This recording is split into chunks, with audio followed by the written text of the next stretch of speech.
Hello, this is Sensor Gaming here with a new stream. And this stream, I'm going to be going over the event week for this week for in Grand Theft Auto Online, yes. But yes. Starting off here, there is going to be 2 times money in RP for special cargo sell missions, special cargo sales, as I put on the title, due to 100 character limit as well. Whatever you want to call it, basically.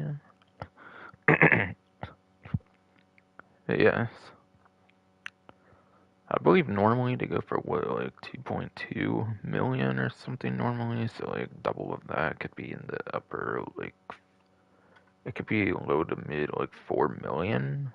And that's without the sale bonus, I believe, as well, for like up to 50% more. So what, that could even be like a $6 million warehouse for just one as well, and you can also own like 5 of them too, with the large like 111 crate special cargo warehouses. That's pretty insane.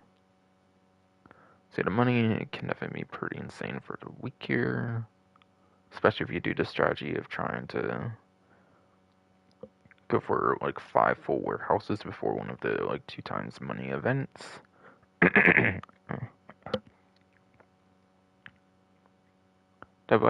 Though, yes, I do believe Criminal Enterprises DLC did add a glitch, I think, unfortunately, where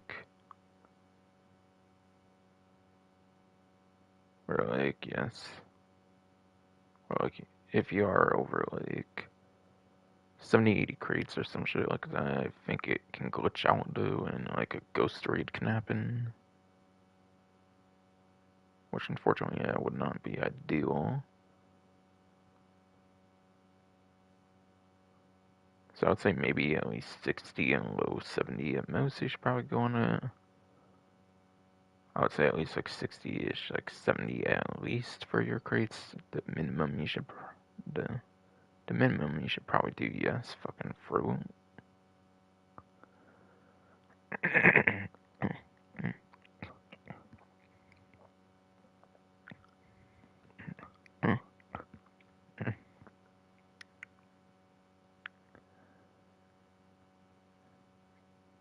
And yeah, for sell missions, there's different vehicles, of course, for the sell missions. You have like the land vehicle sell missions, which are like the Brigade 6x6s from the Exact Finance Bounty DLC.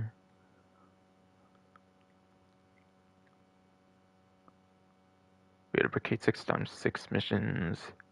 I think those ones are pretty nice with Brigade 6x6. Indeed, fucking fruit. The boat missions with the tug, that was also added from Finance Bounty DLC. That vehicle debuted in the Exact DLC too. Because for some reason, I guess I cared to mention that fucking... You would think the boat missions with the tug would be pretty bad because of the look of the tug and stuff, but gotta keep in mind you can actually upgrade the sell vehicles when it comes to the special cargo. It's actually pretty cool. You can actually upgrade the sell vehicles for special cargo, which would eventually be a feature later on as well for the after hour nightclub and like the acid lab like business as well, where you would be able to customize vehicles so you can use in the sales as well.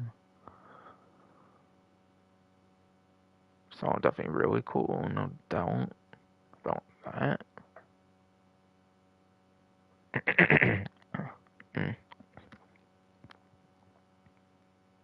Any of the plane missions, but you would think it would be bad for those tug ones, but it's quicker and stuff than you would think it is, as long as you have it upgraded, of course. So it really isn't too bad, I would say, on those ones. Land and sea, in fact, are probably the 2 better categories, as I'll kind of explain. And then for air, you have either the Cuban 800 or the not tug, but I already said tug for boat, obviously, but like the sea ones. Yeah, you have to keep an 800, and then you have to tighten, I meant to say, of course. Or your, like, air cell mission vehicles, whatever. Now, those ones unfortunately do have a notorious glitch. That's been a thing, I believe, since the update first came out and has never been fixed, I believe, or something. Where the air ones can glitch out and it will prevent you from, like, completing the cell mission. If one of the, like, crates glitches out, it basically ruins the whole cell mission or something. So I think for that reason alone, those ones are kind of the worst. Plus, I think sometimes it can have a mission where, like, there will be vehicles that use missiles on you and stuff, and yeah, you kind of need a partner, like a second, like, character inside of the plane with you. I believe they use the jammer feature or whatever that you can add for, like, the customization for the vehicle, so...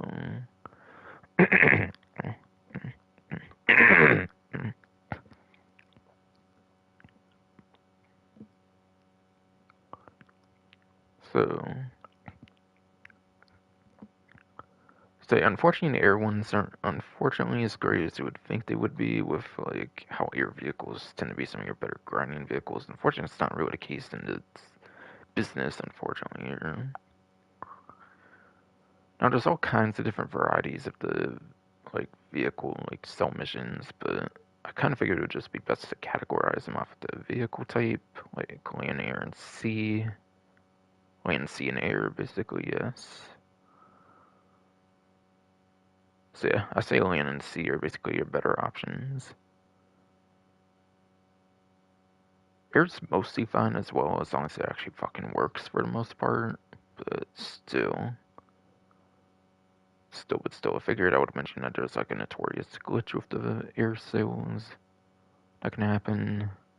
I don't think I've experienced it, but like it's been covered on like The Professional, which is like a YouTube channel with over 1 million subscribers and shit, so it's not necessarily the most rare thing in the world to happen on those air sales.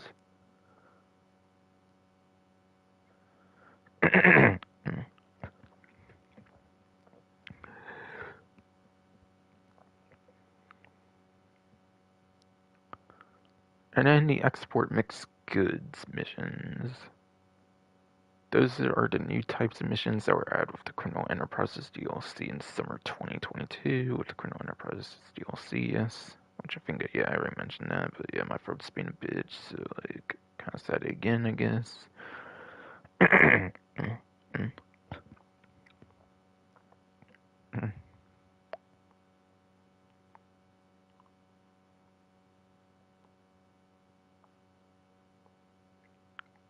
But yeah, pretty simple mission.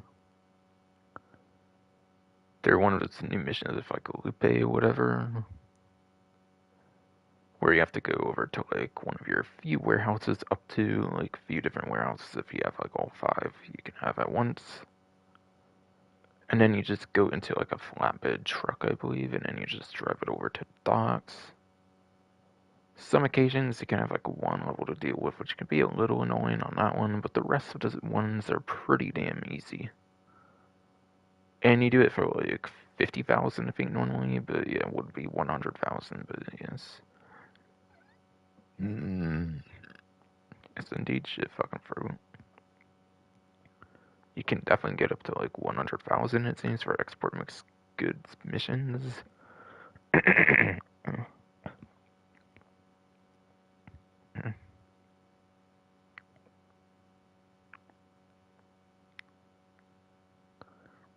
That pretty much covers everything it looks like on that section.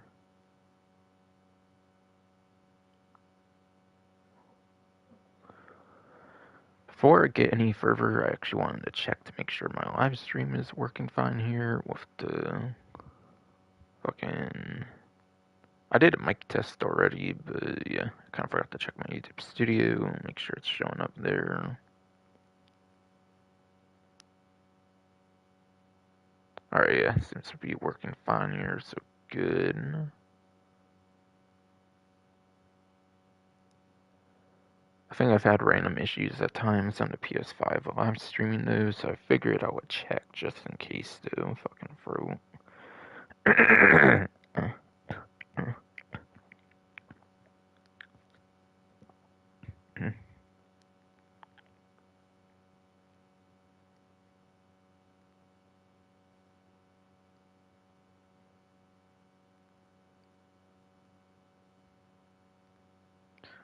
Alright.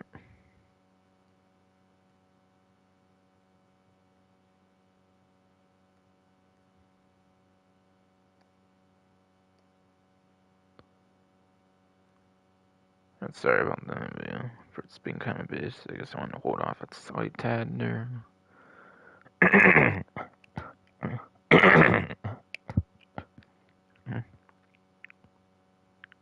Oh my god. When the hell you have to be quite the bitch anymore, fucking throat, chill.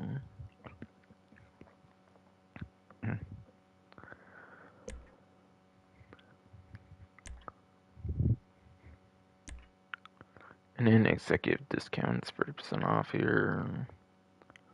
You can get the executive offices and then upgrades modifications for 30% off here, yes. Executive office, that's what allows you to turn into a CEO. I believe if you do not have a like CEO office, it's instead called like a VIP or whatever. But there might be like an upfront fee or something like that in that case. Whereas CEO is like tied to the office. It's like a one-time fee. Once you have the building, you can turn to it whenever you want. Obviously, it's more preferable, certainly. And you need to be a CEO for the contents up here, so... Or not necessarily for export mixed goods, you don't have to be, but for special cargo sell missions, you definitely do have to be a CEO for that one.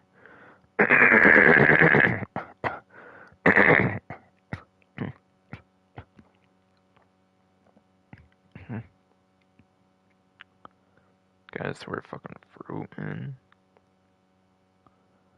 Keep being told I've had a fucking hernia or some shit, apparently. Ever since, like, maybe August or some bullshit. Fucking crazy.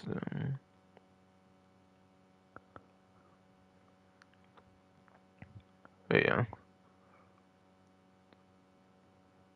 Very good property for the CO missions there, for the special cargo sell missions. Like I said, on double, I think you make anywhere from like 4 million to like 5-6 million.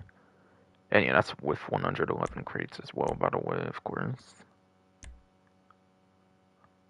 That's the most you can make.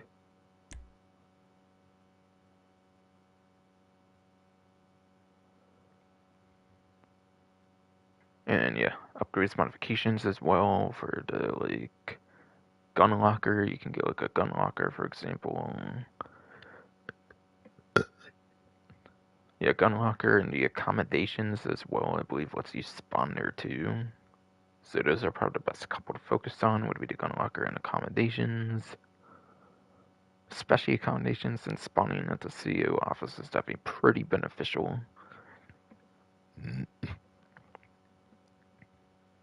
I would say CEO office is either in the like top 5 or like top 10 spawn locations in the game, I would say pretty much easily.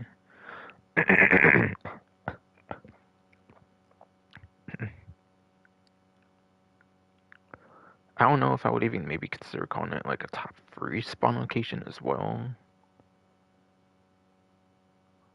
Because honestly, I like the hangar, I like the facilities, some of my top couple like spawn locations. Trying to think of any other ones that might be able to compare to like hangar, especially along with like facility. Because you do get some pretty nice air vehicle access on this property too.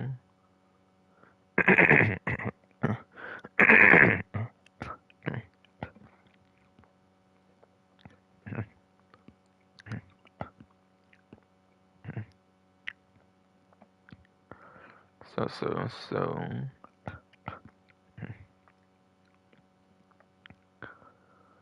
Honestly, I would maybe even consider that a top 3 property spawn location too.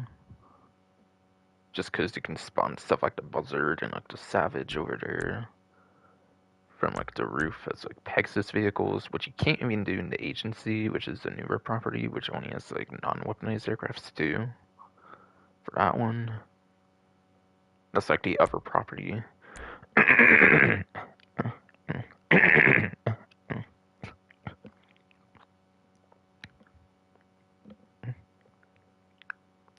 That is That is the agency, the only other property that you can actually get on the Dynasty 8 Executive. That one doesn't actually have weaponized aircrafts as spawnable vehicles for the like rooftop helipad, whatever. So it's super good property that you can get there for 30% off. Maze Bank, I believe, costs $4 million normally, so you can get Maze Bank, just a stock property, for under $3 million, which is pretty good.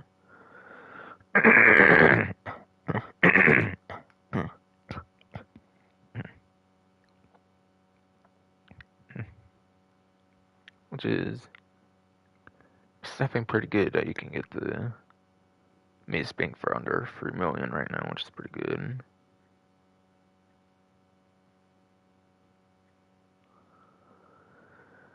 God, fucking shitty throat though. Fucking swear though. Tries the contact missions for 2 times money and then 4 times RP. Not sure what the last couple events have been doing 4 times RP, but keeping the money at 2 times and stuff. I don't really think it would be too broken to have it at 4 times, but okay.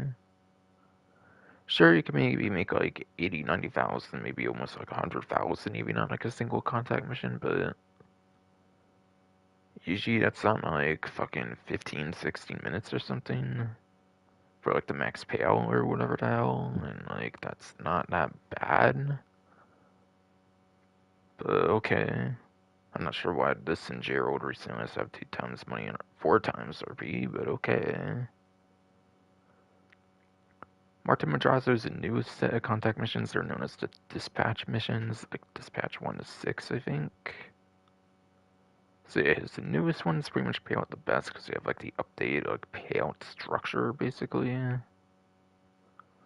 We had more updated contact missions in terms of payout structure. I think on normal money they max out at like 23,100 or something. So yeah, for 2 times money you can make it like 40 to 50,000 up to, which is pretty good.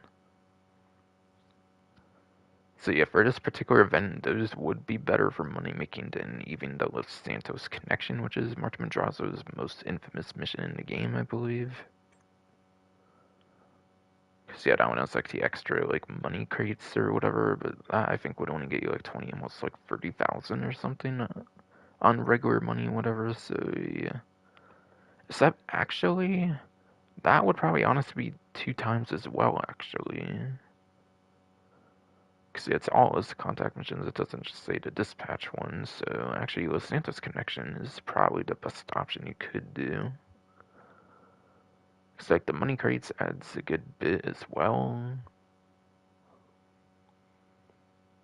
And that's in addition to like the standard mission payout, and I think it's the only contact mission in the game that's like a secondary payout as well. In addition to like the primary payout. So yeah, Los Santos Connection actually would be your best option, then the dispatch missions, I think. So yeah, sorry about that. I might have accidentally said, of course, the dispatch would be the best, but that's simply not true when there's Los Santos Connection. Maybe I'll show that mission off if I feel like it, quite frankly. Show how good it is.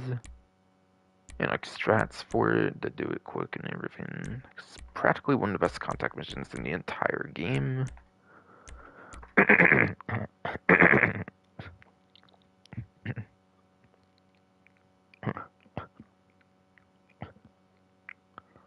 So maybe with that one you could even make like 50,000 around there or something. Maybe. But either way, dispatch missions are the only ones of like the updated payout method, but still. Los Santos Connection might just be able to beat it regardless. And it does tend to be a longer mission as well, even if you do like speedrun it too, I think kind of too. So it's not too bad in terms. It's not too quick in terms of the time, since you have like a couple different like places to go on it too.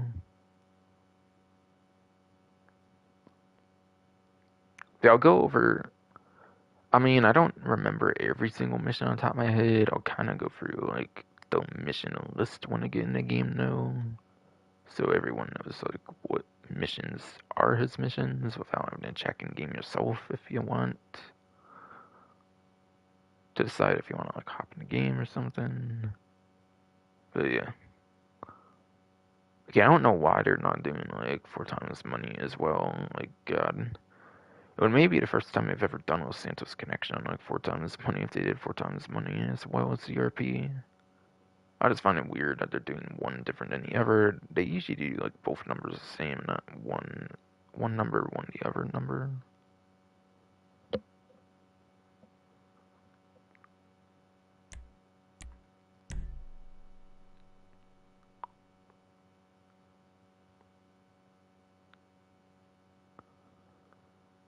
Alright. The hell? So they're just saying executive bonuses. Like, there's practically nothing to gain from this aside for, I guess, April 17th, but like, that might be said other places too. Alright, no. But yeah, event ends.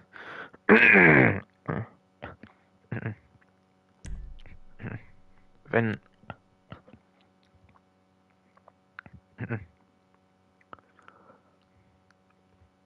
The event ends April 17th, so just a normal 1 week event, nothing special, of course, there.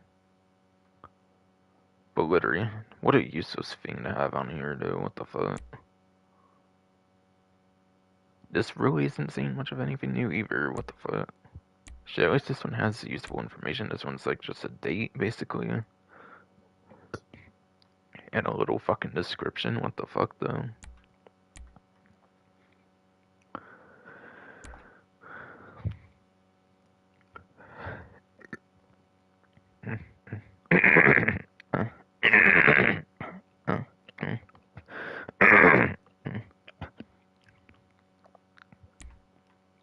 Fuck though, what the fuck though, yes indeed. Fucking fruit.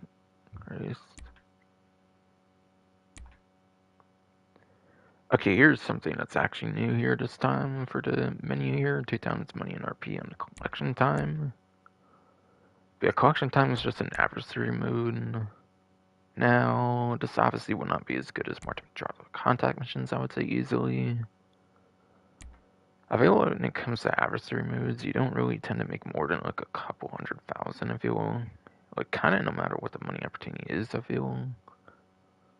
Like, even if it was 4 times, I feel it wouldn't even compare to like this, for example. But, yeah.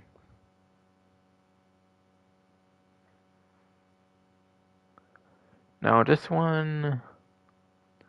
This is an adversary mode that's brought back for the month of April, so if you do need to get the tier 4, like adversary mode tier 4, then this could be pretty good for that.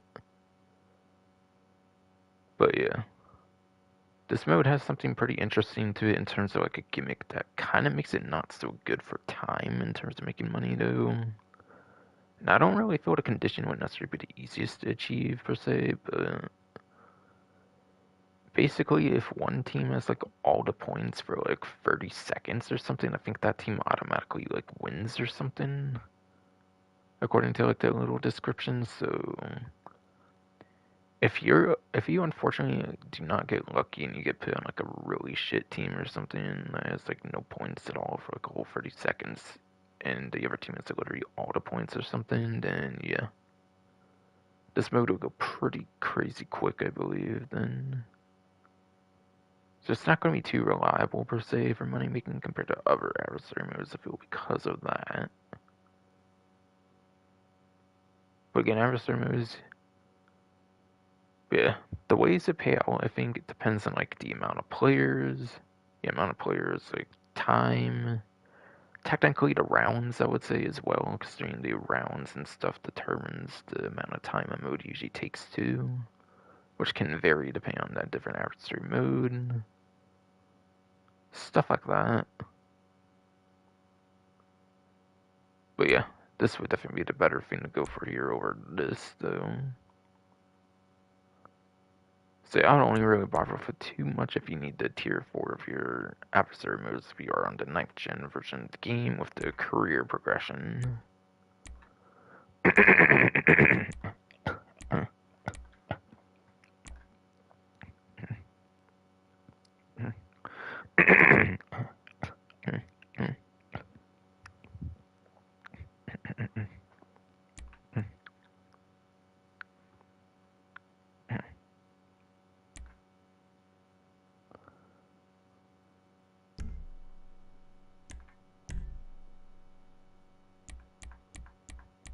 Nothing going off heist, obviously, as you would probably expect.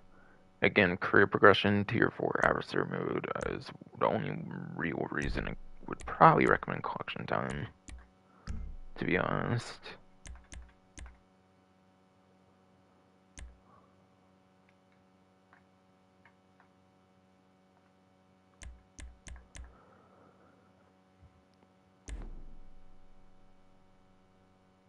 But yeah, this was from last week, so nothing new there, obviously. Yeah, I should be going in the game now, it seems. Okay. For my invite only here, which is why I'm going to store mode, obviously, for the invite only here.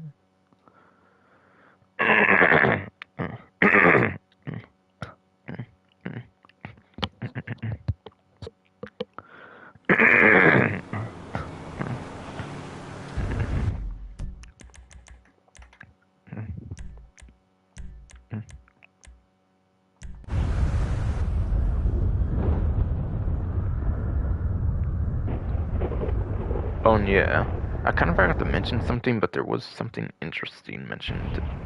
Not mentioned, but kind of figured out, I think, during this event week or whatever, regarding the Plus subscription, actually. Not a good interesting, by the way, but yeah. Okay, I'm in this outfit. I didn't change into my YouTube outfit until last time I played, apparently. Sometimes I change my outfit to other ones in here, just to change it up, why not?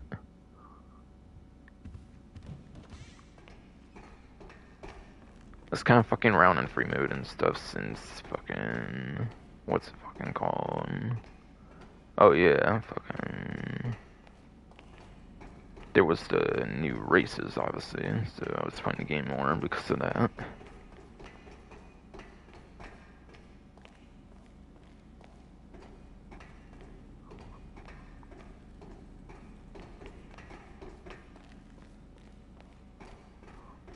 I guess I mentioned a thing about Plus I was meaning to mention before Get Out of the Hangar here, but yeah.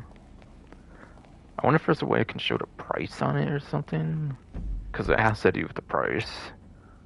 I bet people can know what I'm saying there, basically, if they have yet to hear about it, basically.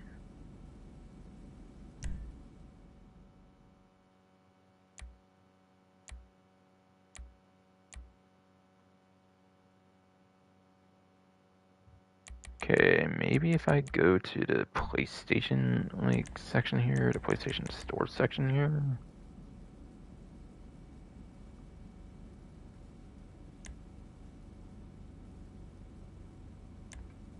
Okay, I don't show price right on there, which is kind of weird. If I maybe do this, then it might work. I assume it shows it, it's not saying it doesn't show it. Yeah. $7.99. Wow. Yeah, they increased the fucking price of this shit.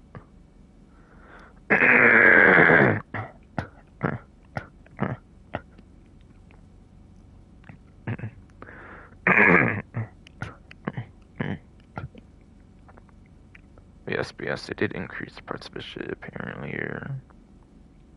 Funny thing is too, it does say $5.99 in the little description there, so it seems to even update the little description there. Since yeah, it does say CAD 799, which would obviously be Canada, not here, but I'm not Canada, I'm in the States, and it says 799 USD, you know, obviously as well for United States dollar and shit. So yeah, they increased the price by $2. Now, if you were already a member, I think.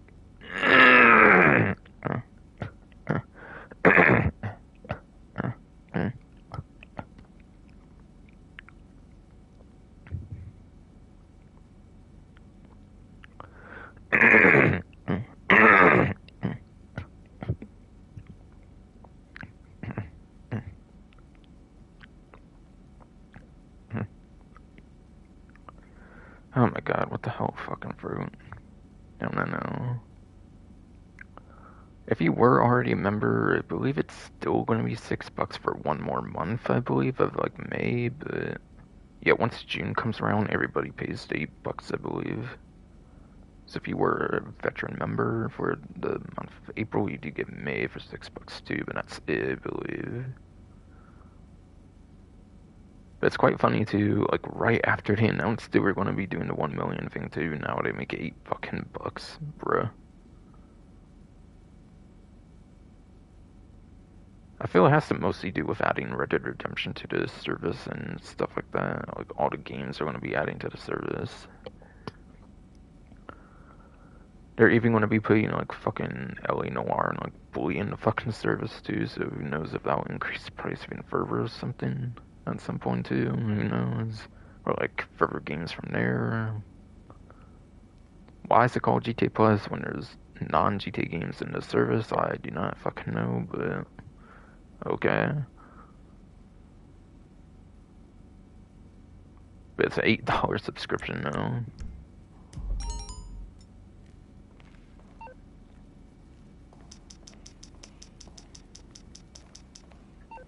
Basically.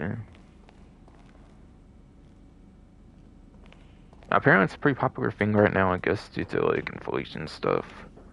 Because of the shitty pandemic and shit, and I say the lefties and shit as well. Let's be real here, fucking. Because of the pandemic and shit, fucking. All these subscriptions keep increasing in price and shit, basically. It's, I think, kind of what's going on, not just for that.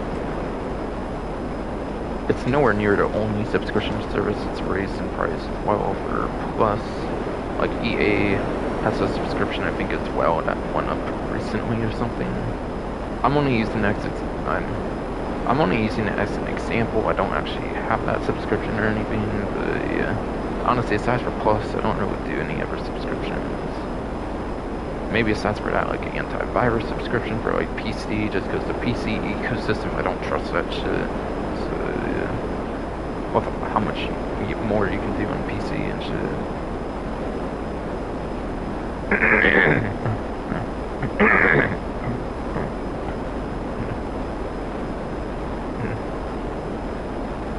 So that's where those two subscriptions. I don't really do shit for subscriptions.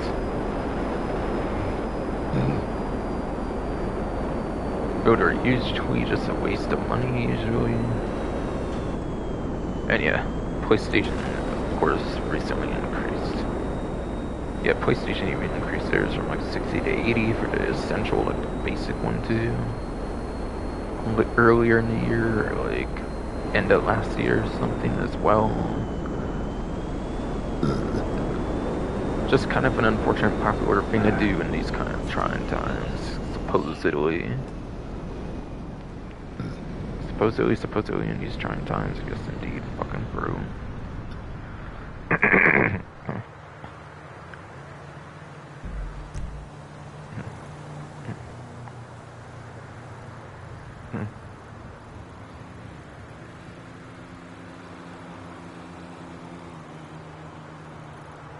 Wow. It's right under the fucking... Oh, it's towards board this time, okay. Okay, right under towards board indeed this time. Okay, from coast to coast here, it looks like... Coast to coast here looks to be the regular time trial for the... At least for the day of Sunday here. Yes. Yes, I'm finally doing a Sunday stream after so long. I said like fucking Tuesdays. But yeah, I was playing fucking like 3DS and like Wii U. I was.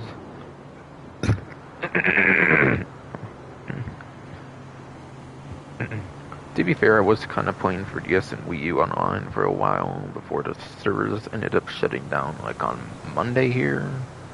Yeah, not the one coming up obviously, but last Monday obviously, or this week's Monday basically.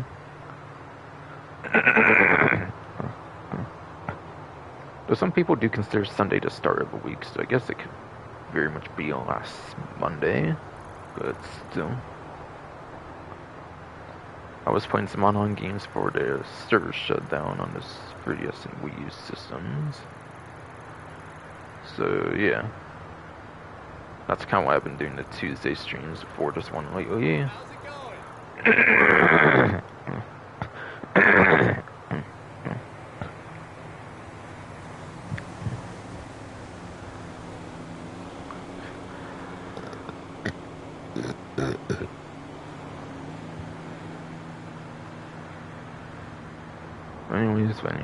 anyways, fucking bro. These are more of a daily thing. I don't really care to go over the vehicle advice much, but just use some of the best motorcycle options in the game. But yeah, just use some of the best motorcycle options in the game, basically, and that should be basically taking care of any regular time trial as long as you use like the best motorcycle options. For a lap time or top speed, depending on like situation.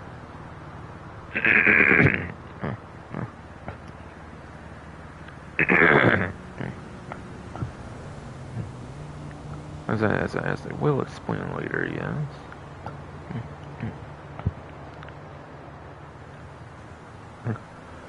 But yeah, as long as you're careful with a motorcycle, just use your best motorcycle options in the game, really. What's up? Otherwise,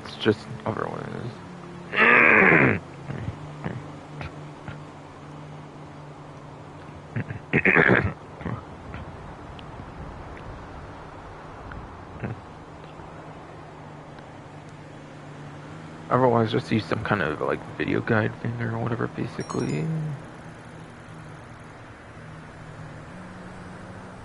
But yeah, I don't know if the description really mentions anything about the other coast that it goes to, but still. Like what, Plato Cove area?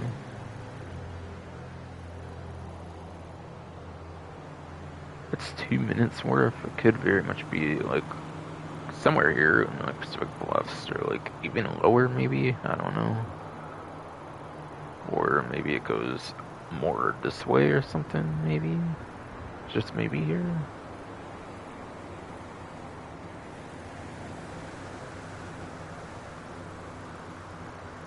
If it goes down this way, I would say it's more top speed heavy, maybe.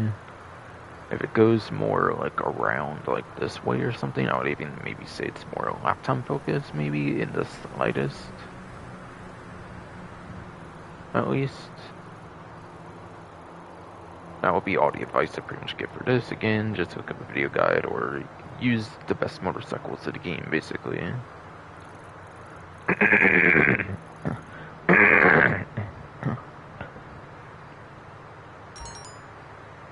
Or just use like the best motorcycles in the game, basically. Yes, indeed. Fucking through.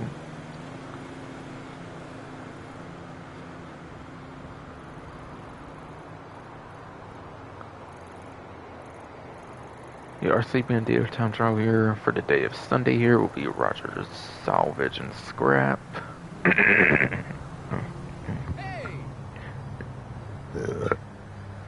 Yeah. The RC Bandito time trial for the day of Sunday here, yeah. Rogers Salvage and Scrap, yes indeed.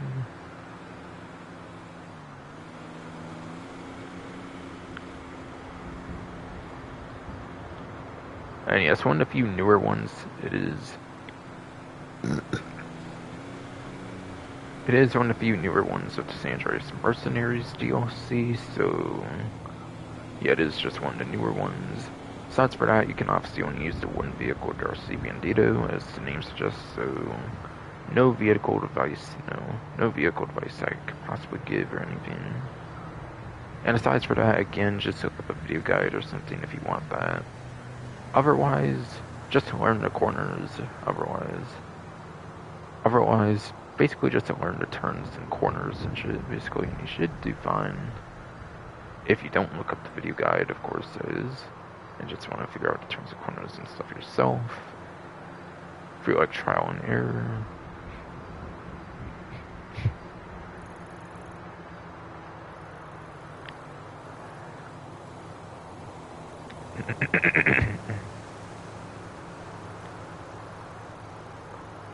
The weekly HSW time trial for the week here will be HSW Pacific Bluffs, going over to the El Gordo Lighthouse,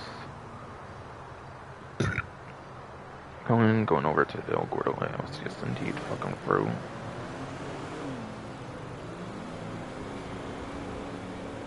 So basically up to here. Or actually, I think it might be this one instead, yeah. Yes, I do think it's kind of this one instead and not the other one, like I kind of suggested earlier, no. Either one, whatever one. Either one, whatever one it even is, I'm not 100% on top of my head right now, but I'm not 100% on top of my head right now because the shit fucking froze, but still.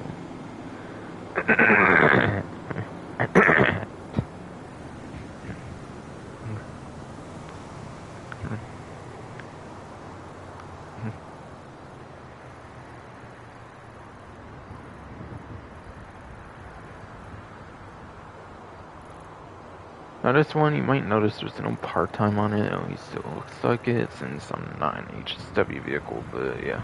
There is part-times like time trial and RCB data regardless. They're just not on there at all times, though.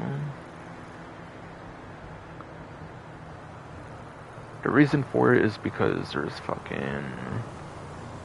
Yeah, it's all depending on like the HSW vehicle you use, pretty much.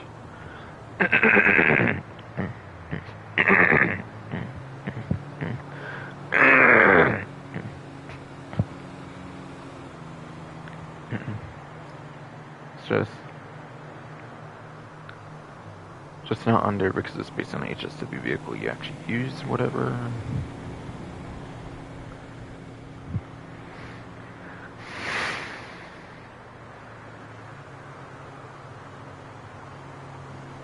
So yeah, I think the HSW vehicle like races, the HSW races that you can do in the lobby, whatever, like on the lobby screens, whatever. Yeah.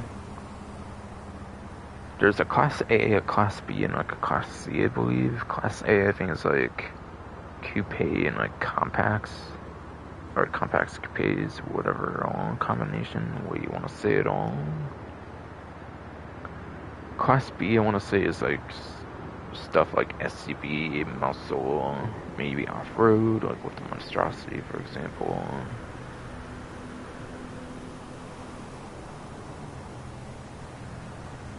And then like Class C, I think is like all the top tier stuff, pretty much when it comes to your traditional classes, like the sports, supercars, and motorcycles, and everything like that.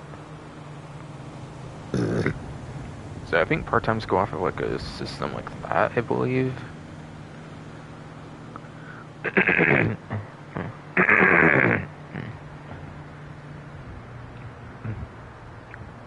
Either that, or it's based on every single individual vehicle, so really you can use any HSW vehicle you want, whereas the regular time trial you have to kind of use whatever can fit within the part-time, so it might be impossible to do with certain vehicles there, I'll say for example.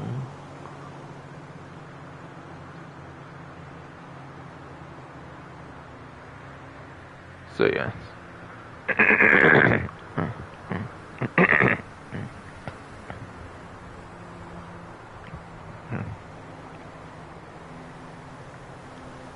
So yeah, shit fucking broke, damn it.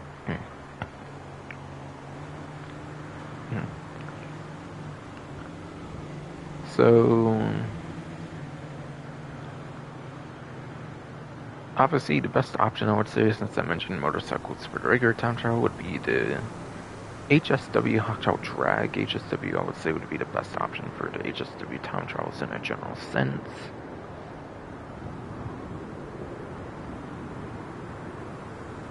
Because motorcycles take much less space on the road, obviously you can do a lot more like different types of movements with them and be completely fine, which is nice with the HSW Hot Trial Drag. Being a motorcycle, it's not as spacious on the road.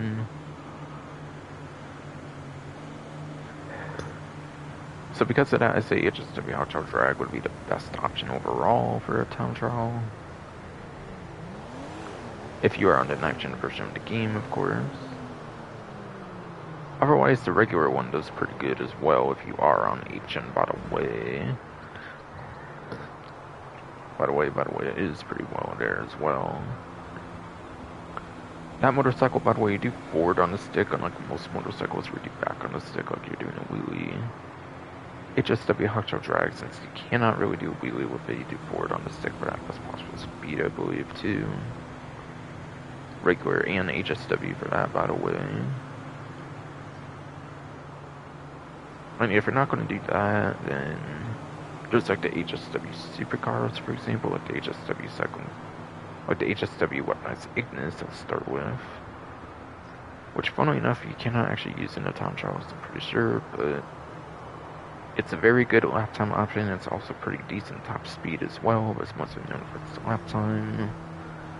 Unfortunately, because that's the weapon on it, for some reason you cannot use it in the time trials, even though when you could use it before Coronavirus DLC came out, it would just disable the weapon. I don't know why it's got rid of that feature and make it where it's entirely blacklisted altogether from time trials, but whatever. But whatever indeed. Then for subcars, you also have the HSW Coil Cyclone 2, which is also super good for lap time. I think it's one of your better lap time options for subcars if with the weaponized Ignis unavailable.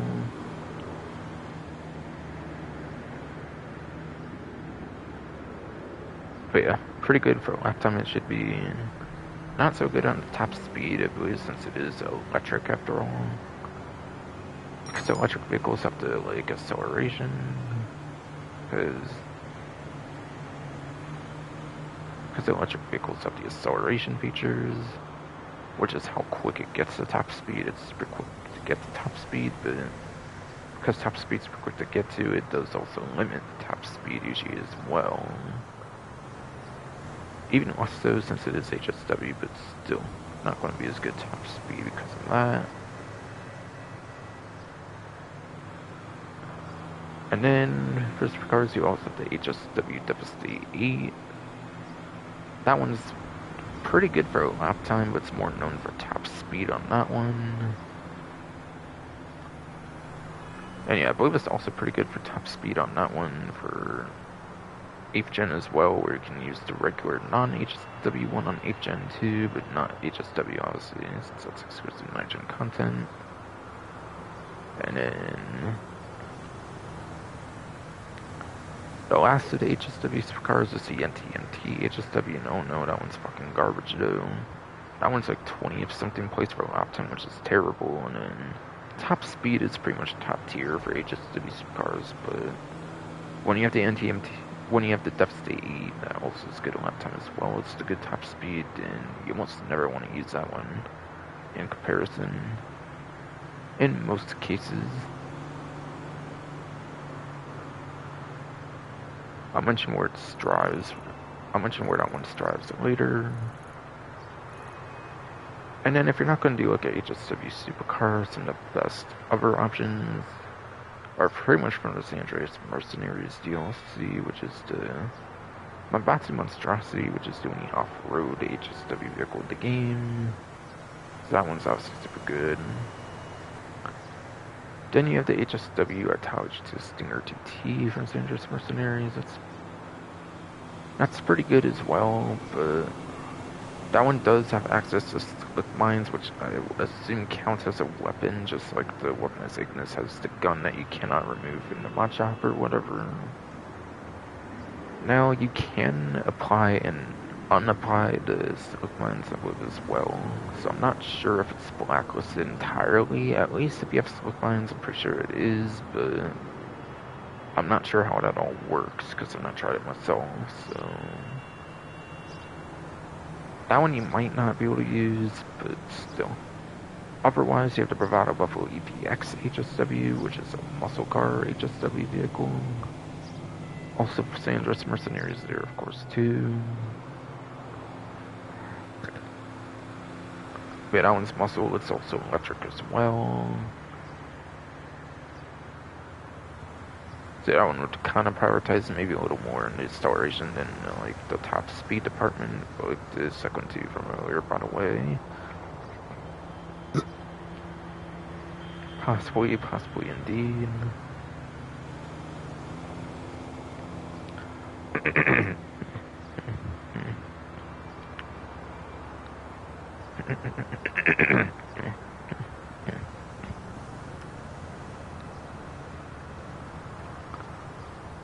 And yeah, again, Like the Itachi Stinger TT for Dangerous Mercenary HSW vehicles, it does have access to the Silic mine, so if you even can use it in the HSW, like, time trials, it all depends on, like, if it's applied or not. It would all depend on if it's even applied or not. Yes, indeed. Fucking bro.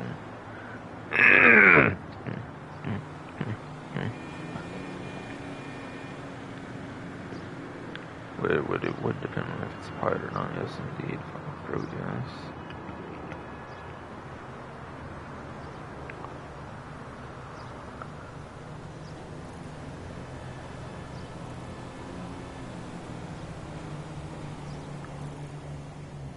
And last but not least, you have the HSW, like, you have the HSW Panad La Course. Yeah, Panad La Course HSW is the last of the San Andreas Mercenaries batch of those few. And that one's another one like the Monstrosity, where it does not have the Stoke Mines, no worrying about, like, if it can be used or not.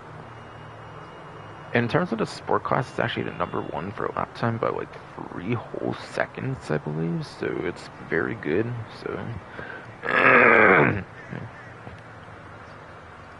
So it is very good in those corners, since it should be 3 seconds quicker than like all the other sport cars in the entire game, if I remember right from Perfect 152, like a racing YouTuber or whatever the hell.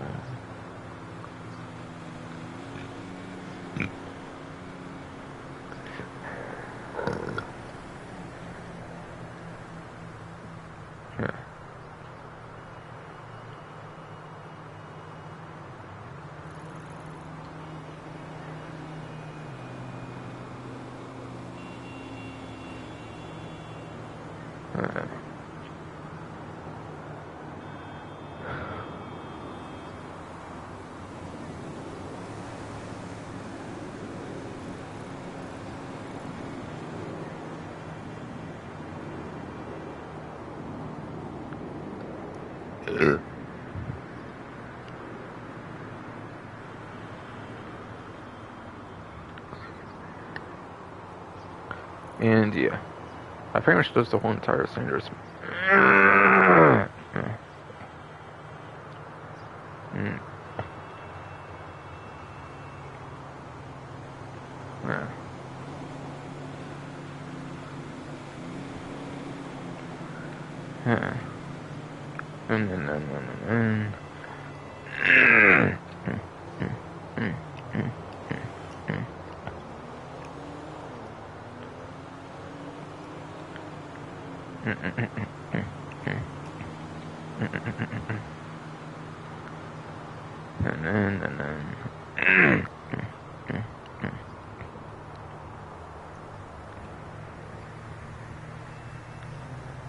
And yeah, I think that does it for all the San Andreas Mercenary ones. They're also all Amani Tech vehicles, by the way, too, so outside of the time trials, you can use those ones for, like, free mode survivability. You can also use those few for, like, free mode survivability as well for the San Andreas Mercenaries badge, since they're all known to be HSW and Amani Tech, which is super useful, which is super useful, yes, indeed, for crews.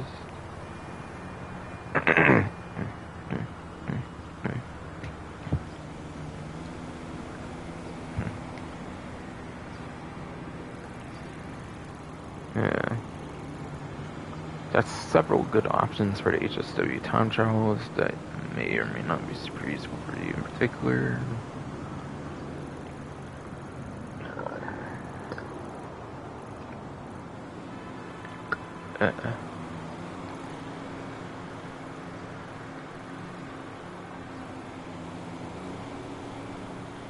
The HSW ones are really easy, so I don't really feel I need to mention too much. For the most part, you just want to do the GPS route on that one, I believe, like most of them for the HSW town trials in particular. Yes, indeed. Fucking real chill.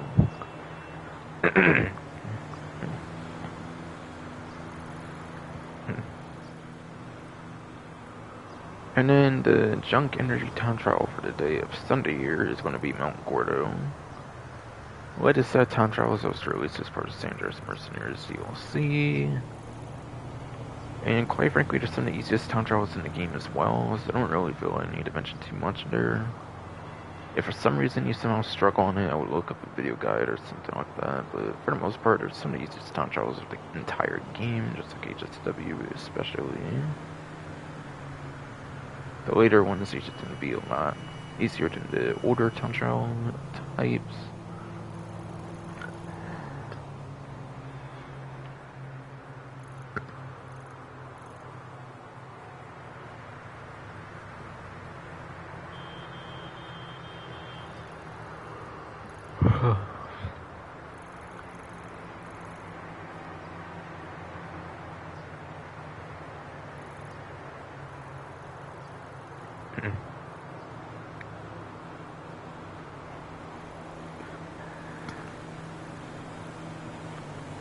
And last but not least, for the premium racer, it is going to be for the supercar class. And I already mentioned all the HSW supercars, so those are all pretty much covered. Now, the weaponized Ignis, I think you can actually use that in races. I think it's pretty much just not time trials where you can use it, so most likely you'll want to use the HSW weaponized Ignis. If you cannot use it for some reason, then maybe the Cyclone 2 for that lap time. Or the Devastate if not. Again, the one you shouldn't really use for 9th gen would be the NTMT HSW in most cases.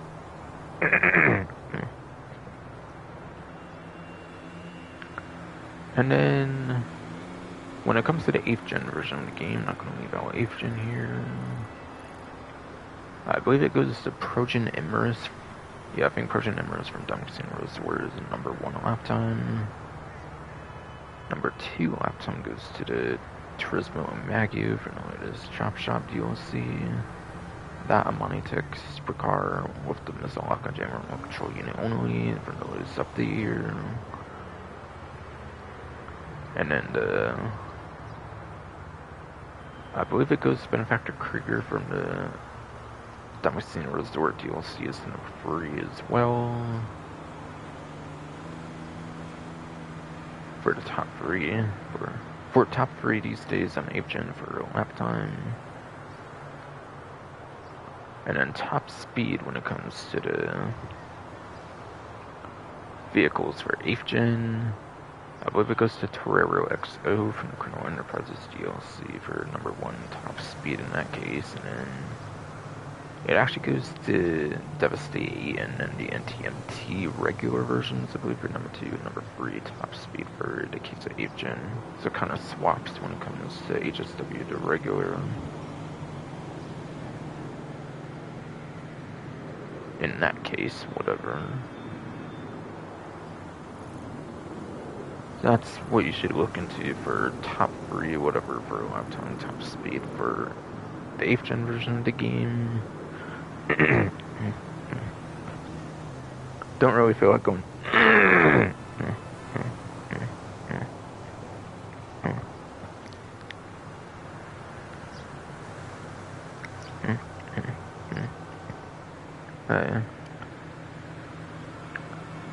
I do not really feel like going over more than a couple of these things for the 8th gen supercars. I don't really feel like going over more than a couple. Yes, indeed. Fucking fruit, chill.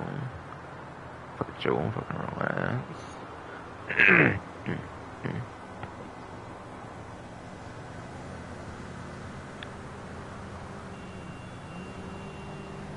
I'll make sure I got those vehicles right when it came to 8th gen, especially on roughly 142's vehicle spreadsheet here. Before going on any further here, yes.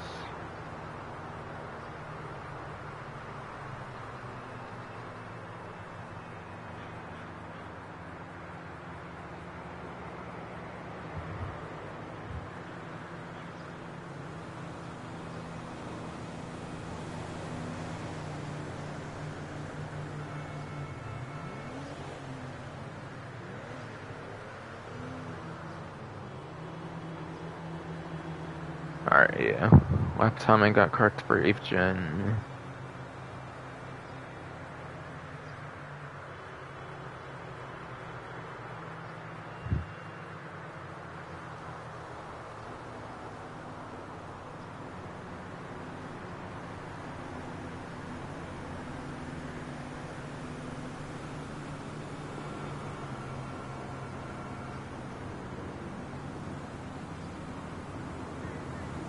Alright, I got the top speed correct for Agent 2. Okay, so all good for vehicles that I wanted to mention here.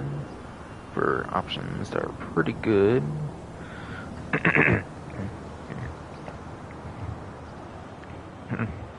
Okay.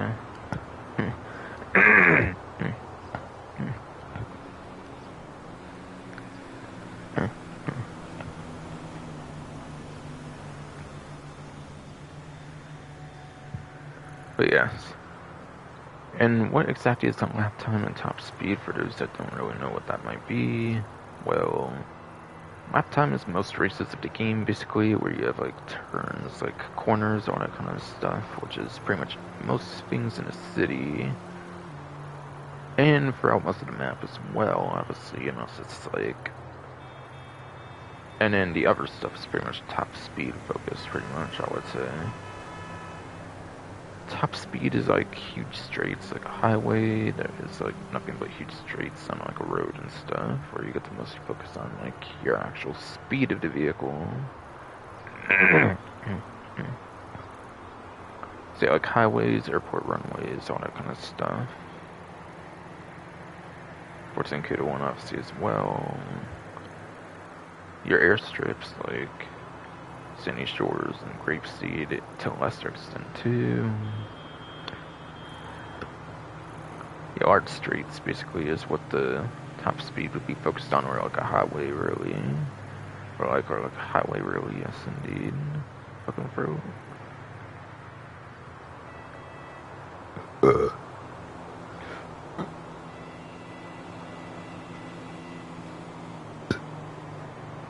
God fucking through. Christ.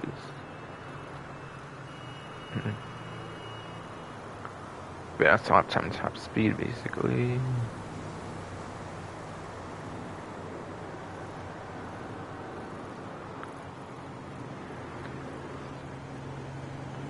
Now, what exactly is the race? Now, how exactly do you figure out what the race is going to be when I'm not going to really be interested in showing off what the race is what I mean? Fucking...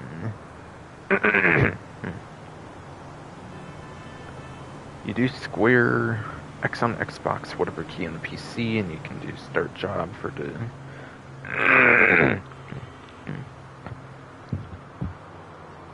And... Yeah, you can do square X on Xbox, whatever key on PC, and you can do start job there to find out what the race is.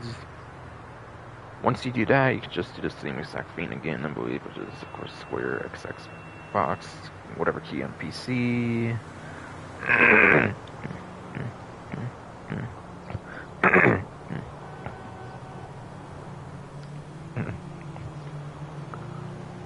And yeah, I've been doing the exact same prompt, whatever, on like the lobby screen of the race, and then when you're choosing a vehicle, I think you can do it too. Then you can see the map of the race, so then you can analyze like the straights and like the turns and like corners and stuff to determine like which one is more prominent for like, whatever option you want to choose. Since I'm not going to be showing like exactly which one it is.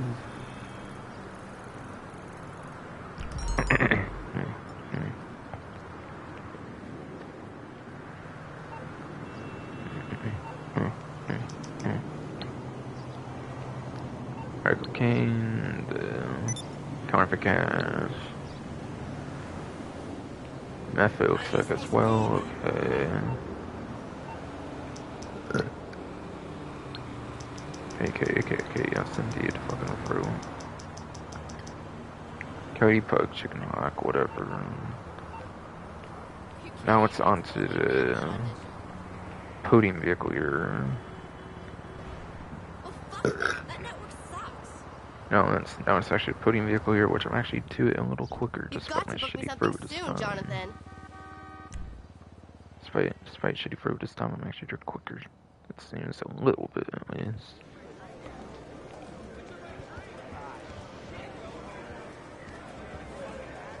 A new luxury car is available to win. So I don't have Stop the by and Dottie have or a try something? at the Lucky Wheel. I don't know if it would like icons like on the Dottie or something.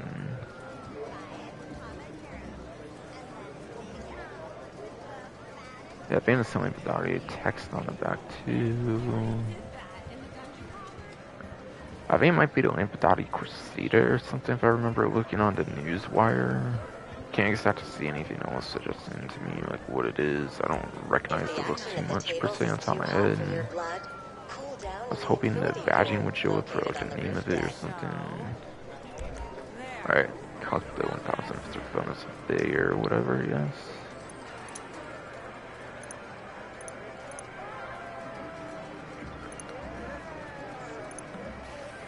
Alright, 2,000 good sport there or whatever, yes.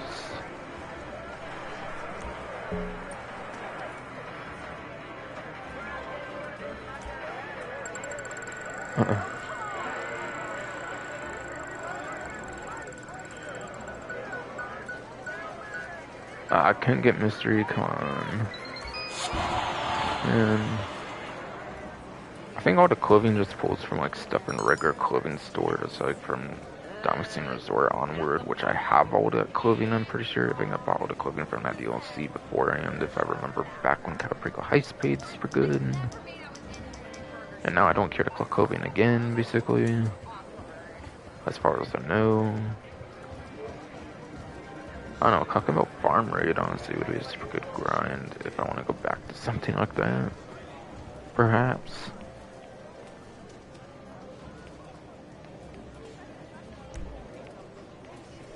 And before that shit gets nerfed or something.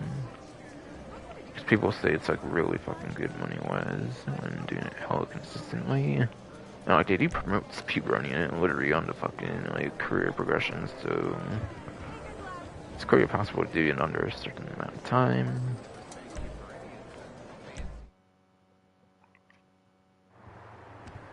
Oh yeah, right, let me go over the vehicle, obviously, right?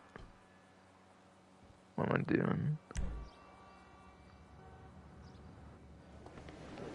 Oh, shit. You know they're bought, man. Yeah, baby. The casino store is open. Come dressed like you deserve success. Alright, so this was the Cressida, right?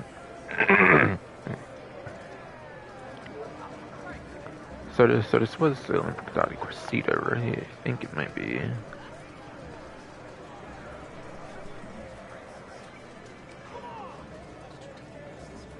Alright, yeah, Lampadati Cressida is the vehicle. I remember seeing it right from the Newswire when I was looking before I started the stream.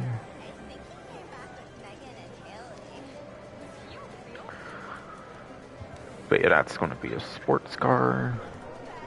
And it's from 2022, mid-2022, with the Colonel Enterprises DLC, which I've explained with the export mix goods already. It's that same DLC that introduced that mission.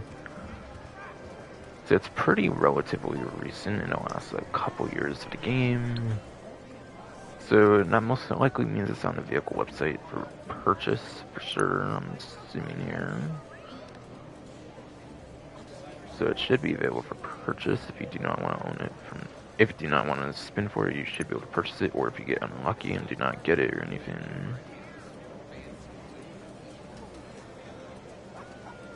Alright, yeah, there's the Lampadati Cressida down here. By getting the vehicle, you save at least $1,795,000. If it has delivery on it, and you keep delivery that's already on it, and it's more in the $1.8 million range for savings. So this vehicle is probably like a couple hour grind.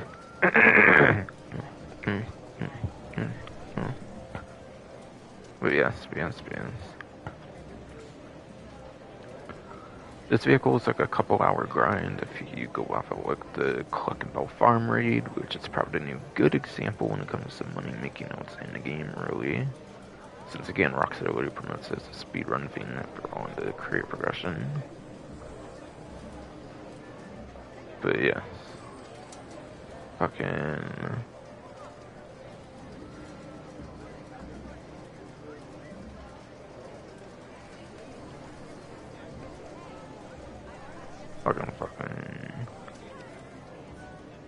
Yeah, high 1.7, now low 1.8 savings here. Going roughly 152 spreadsheet here for the sports class for the Cressida here.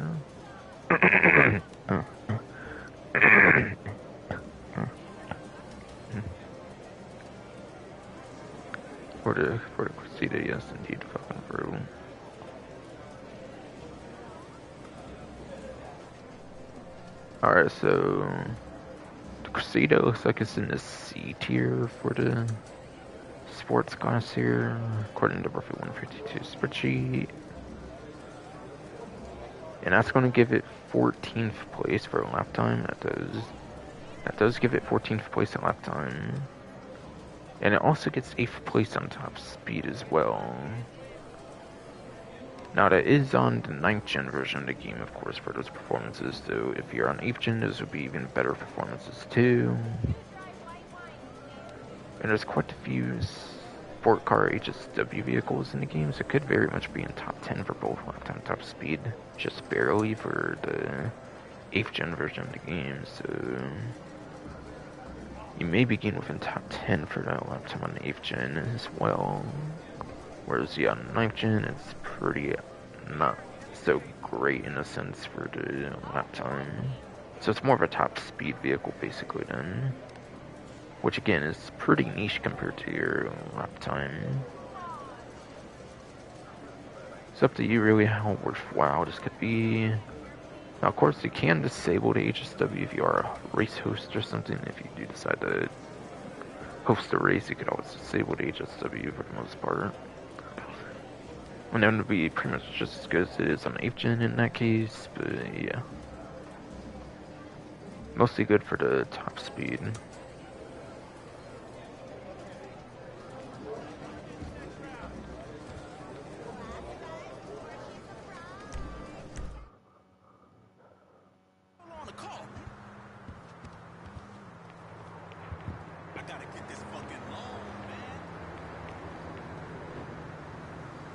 And yeah, as expected, it's on the vehicle website still, since it's a super recent vehicle in the last couple of years.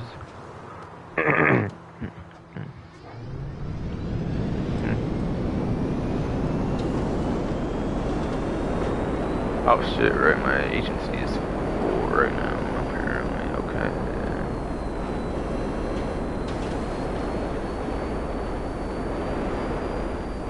I'm gonna pick that up then.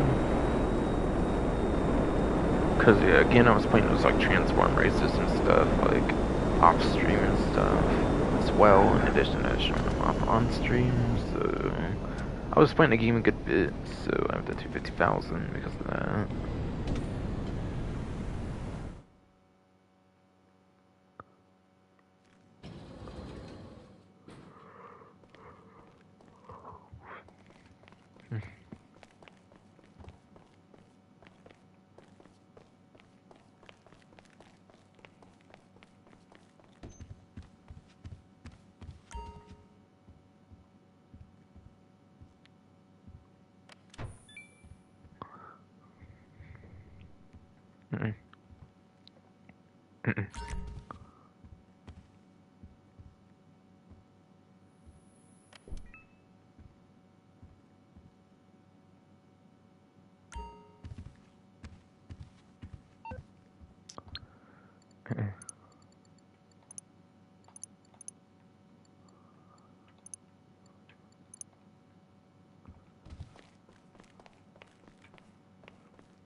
Anything I can do for you, boss?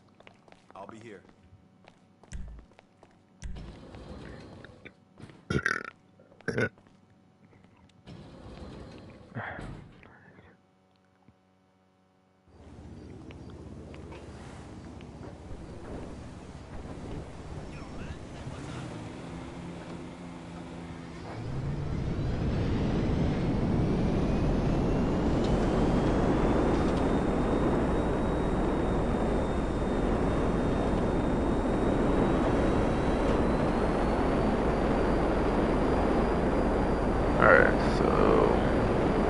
I collected that, since, yeah, kind of forgot that was gonna be being collected before I did the stream, even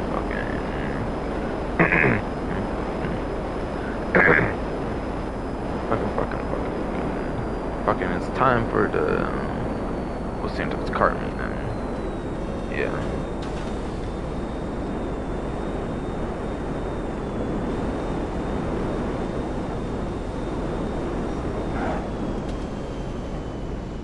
Oh yeah. If I didn't make it obvious, obviously there's no new content, by the way, as well, obviously, in this event. When there's like practically no new content for the most part, I go with event week stream or whatever for the title instead of like week whatever editions for one. For one, that's how I title it in that situation. And two, fucking, like, it looked kind of bland as hell already on the main menu anyways, so like, it was pretty obvious too. So it was. So it was pretty obvious too, yes indeed, fucking fuck.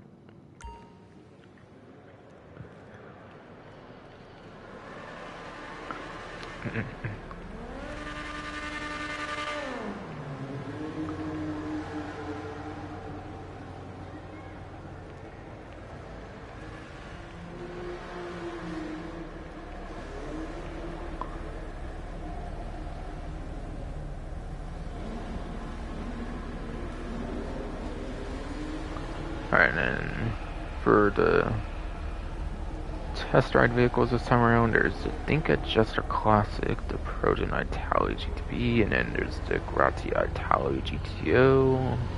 Now, if I remember looking correctly, 2 of these would be on discount.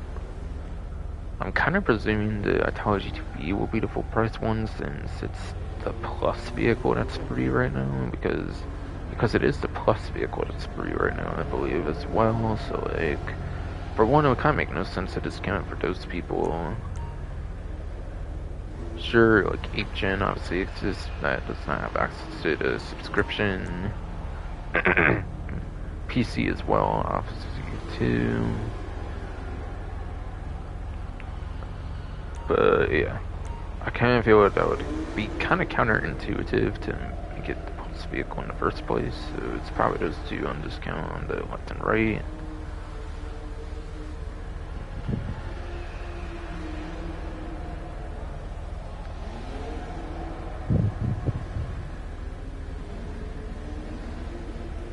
Alright, yeah, it's the other two, not the GTB on discount indeed here. So I have a good bit of things to say about those two, not as much to say about the Italia GTB, plus I already talked about it last week, so I might just skip over that one for the most part entirely this time.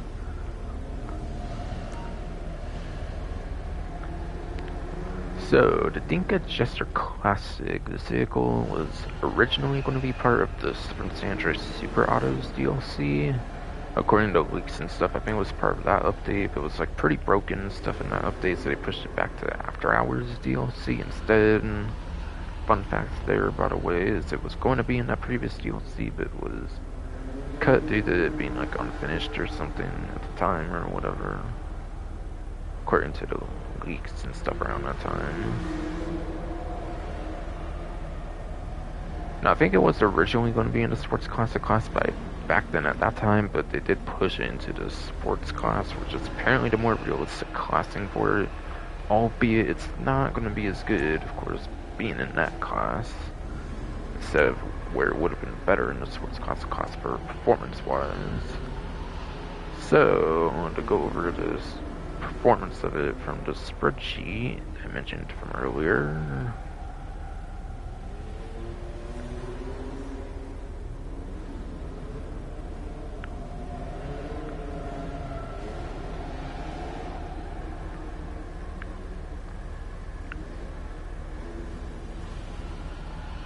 The Jester Classic, it is only good enough to be in the I tier when it comes to the sports class. It automatically means it's not so great for a lap time right off the bat.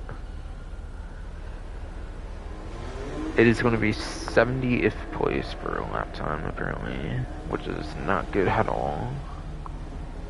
There's over 100 sport cars in the game, and yeah, it's below average lap time for the entire class.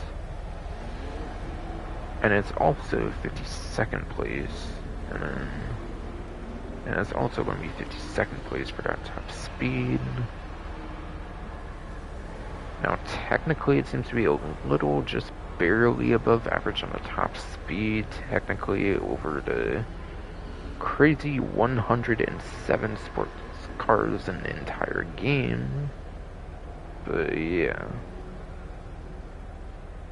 Like, the lap time is pretty terrible, and the top speed is just barely, like, just barely above average on the top speed, so, like, honestly, if you're getting it just for performance, you shouldn't get it just for performance. You should get it for the, like, should...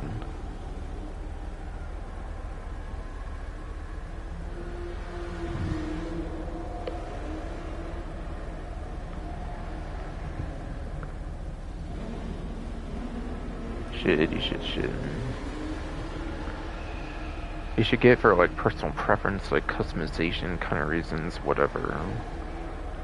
This vehicle does actually previously feature in Grand Theft Auto San Andreas, where it was just known as a Jester, because it was the regular version of the Jester back in that game.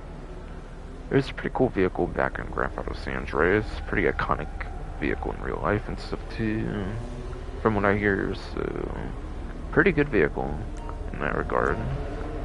Not so good for performance though, so do keep that in mind.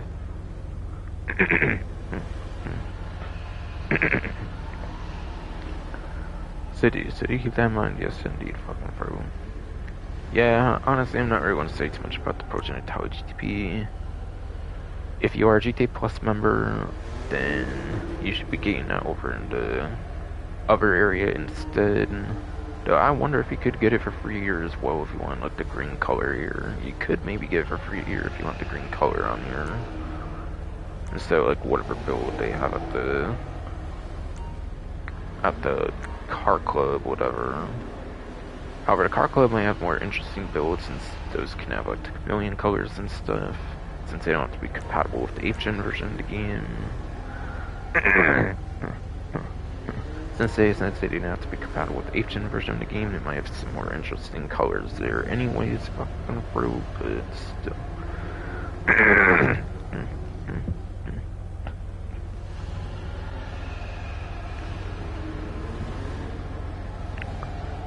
But still indeed, fucking bro, chill.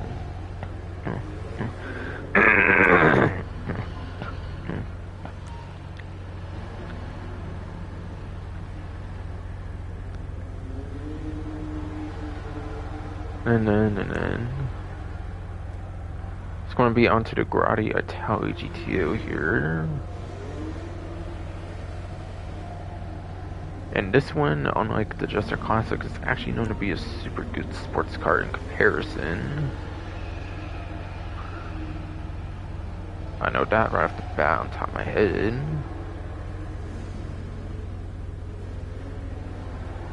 So,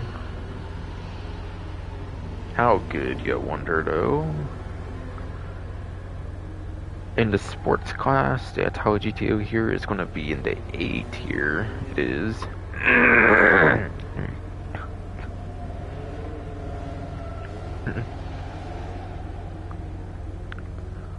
The Italia GTO is going to be in the A tier of the sports class, according to the spreadsheet. And it's going to be third place for lap time. Third place for lap time for 9th gen. It is actually your #1 lap time for the sports class. If you are on 8th gen, it will be the way top for a lap time in that case. And then it will also be number 11 when it comes to top speed as well. It will also be a top 10 definitely for the top speed for 8th gen now and PC, so it will be pretty much within top 10 for top speed as well. So yeah, pretty good. It is basically the #1 lap time for sports class without HSW. So for those that might and that settings turned off on a race or something, that's basically #1 or 2 in that case.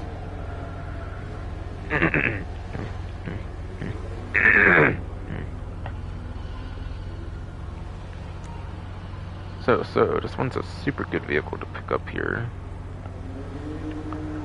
Now, just like the Jester Classic, it does also previously feature in a previous Grand Theft Auto title with Grand Theft Auto 1, I believe, back in the 2D University games. Back in the 2D University games, the very start of this series, at the very start of the franchise, it does appear in the very first GTA game, apparently. Now, I do actually own it, and I think I do remember that vehicle in there personally myself on the PlayStation Classic. I put it on the PlayStation Classic, so yeah, I do recall that featuring there. I definitely do. Even if I've not exactly played it the most, I have access to it though, regardless. To be able to pretty much all but confirm it. To pretty much all but confirm it, yes indeed, fucking fruit, yes.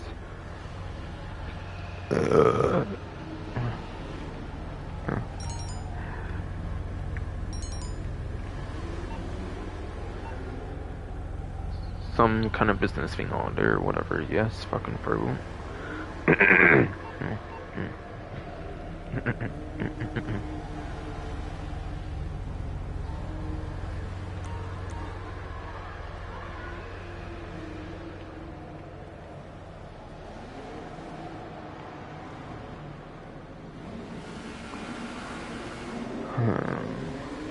Christ, fucking fruit, God.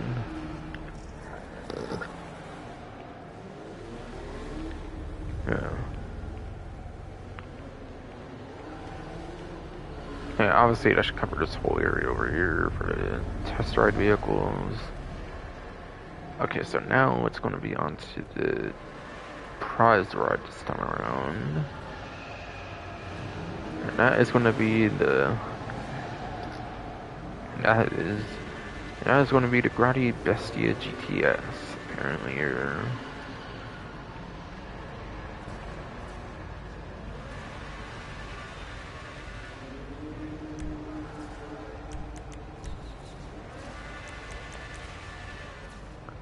And I'll be placed top 5 for 2 days in a row for the challenge here for the Bestia GTS. Oh, and I should probably look actually forward to that, even see if any of these are on the website. Now, I know that how GTB obviously went over that last week, but I'll show it anyways, it's on the website. I think the Chester Classic might actually be on the website too. That's like the only like 2-door Legendary Motorsport After Hours DLC vehicle I think still on the list. And yeah, I presume the Italian GTO has to be super popular as well. So I want to say all these are on the vehicle website for these free.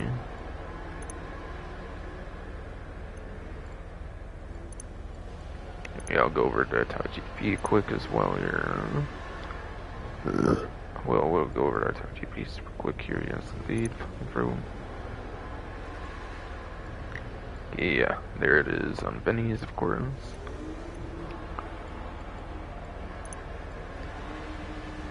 And yeah, the only vaulted vehicle from Benny's was like the Comet, the only...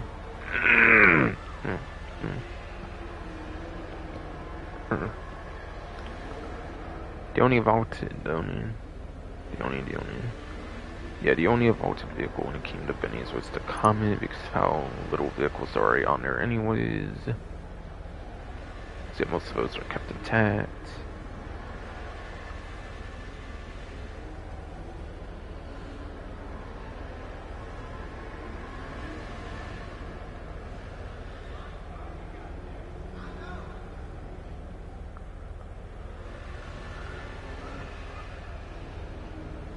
Oh yeah.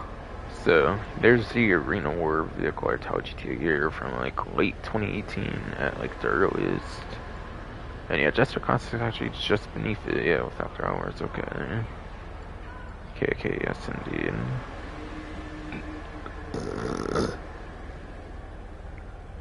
So that is those discounts here.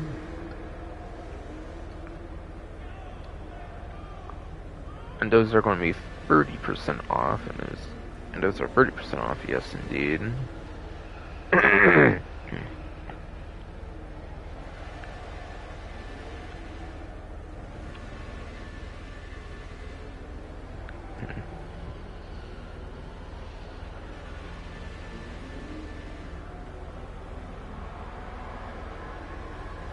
So now over to the Prizride again, the Grotti Bestia GTS.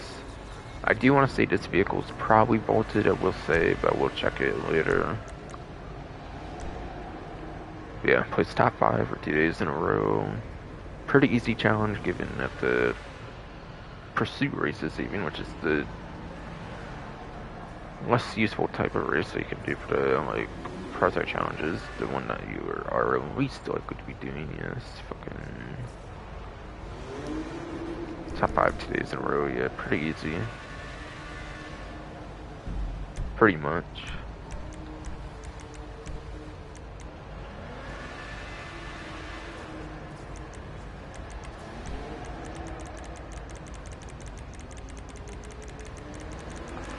So yeah, as far as I'm aware, the only things that still unfortunately count for that would be the pursuit races and the street races. You might be able to do sprint races in free mode, but I'm not really too sure on that one, so I'll just say pursuit race, street race. As drag and drift races, as drift and drag races can be done like solo, I believe those don't count because of that. I've not played them with other people to know if they count though, like if you play them with other people though, but regardless, they are newer things of content and they don't really tend to go back though, like, they don't really do things with newer content to make them more consistent with older content when it comes to this game, so like, that seems to be the realistic thing to expect pretty much, so, so it seems to pretty much be the realistic thing to expect pretty much, yes indeed, fucking fruit. But yeah, pursuit races is 4 players minimum, you can even do 5 player, you can even do 5 player and you can even have a guaranteed entry for the challenge still.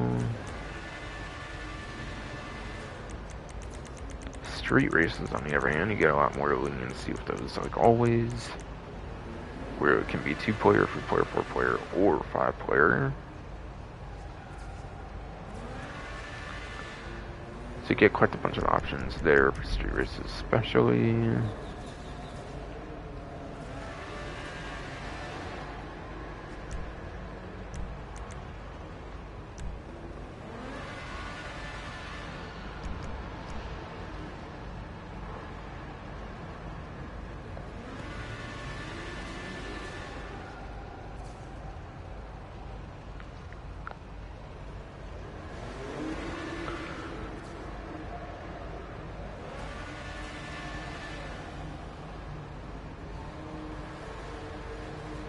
So yeah, I did want to see if the Bestia GTS was on the vehicle website. I don't think this is. I think it's the first vaulted vehicle I'll be going over this stream here for the event.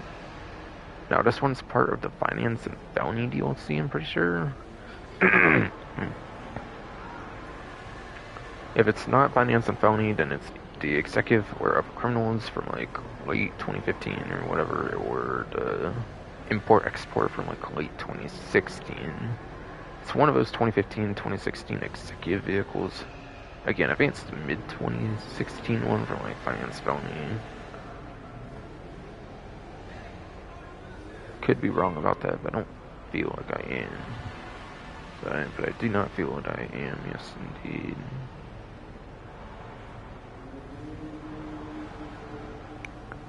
Now, I do have it in a garage, and I'm pretty sure I do have it in my office garage for a reason, so yeah, I would know. I would definitely know on that one for sure.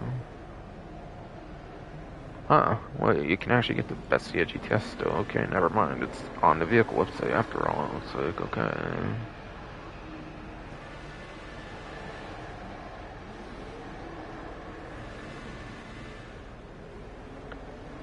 So yeah, you can actually buy the vehicle if you want, but yeah.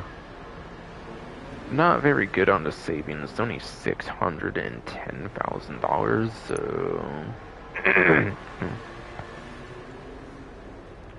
you could easily get this vehicle and a bunch of customizations in 1 hour, so it's not really too crazy to be fair. But yeah.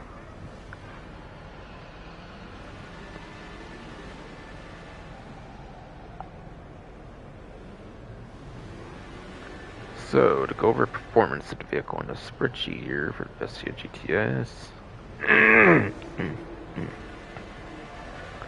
For the see a GTS sports car go over performance on the spreadsheet here, fucking.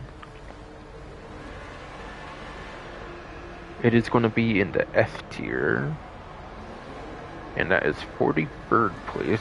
It is 43rd place for lap time, and then it's going to be 58th place for top speed.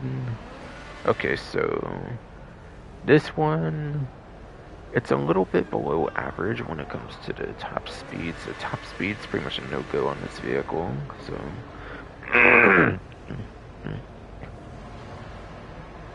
top speed's pretty much a no-go on this vehicle. Yes, indeed. And then, yeah, 43rd place on the lap time is nothing to write home about either. 43rd lap time, nothing to write home about either, certainly, but I mean, it is obviously at least above average for the entire class, at least.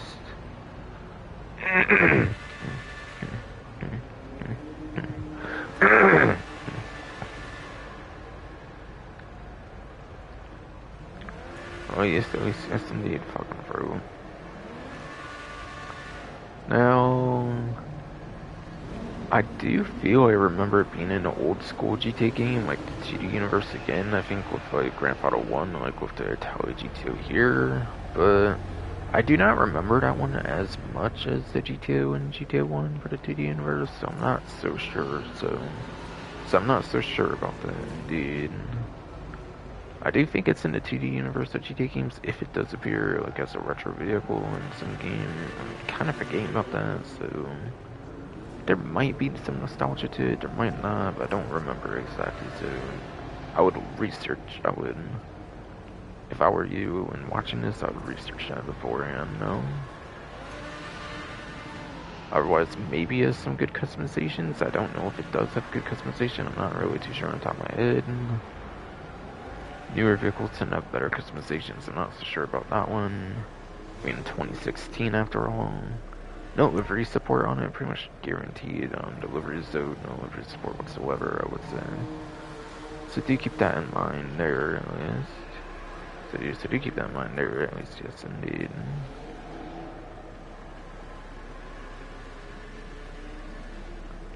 And my Bat's monstrosity here.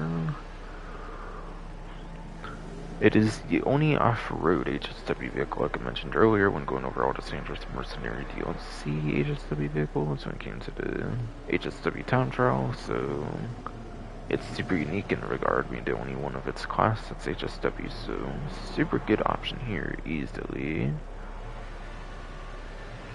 And yeah, obviously the monstrosity is going to be on the vehicle website since it's super recent, just previous DLC introduced it after all. There it is on featured right here, even, yes.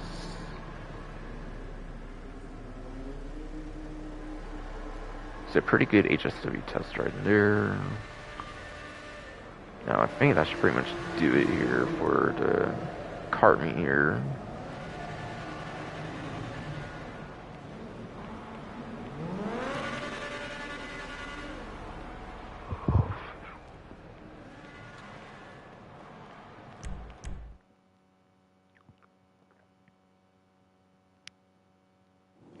Learn something every day.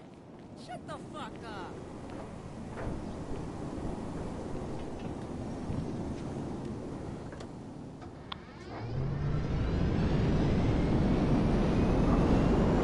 Who learns something every day? Shut the fuck up. Bitch, no, you shut the fuck up.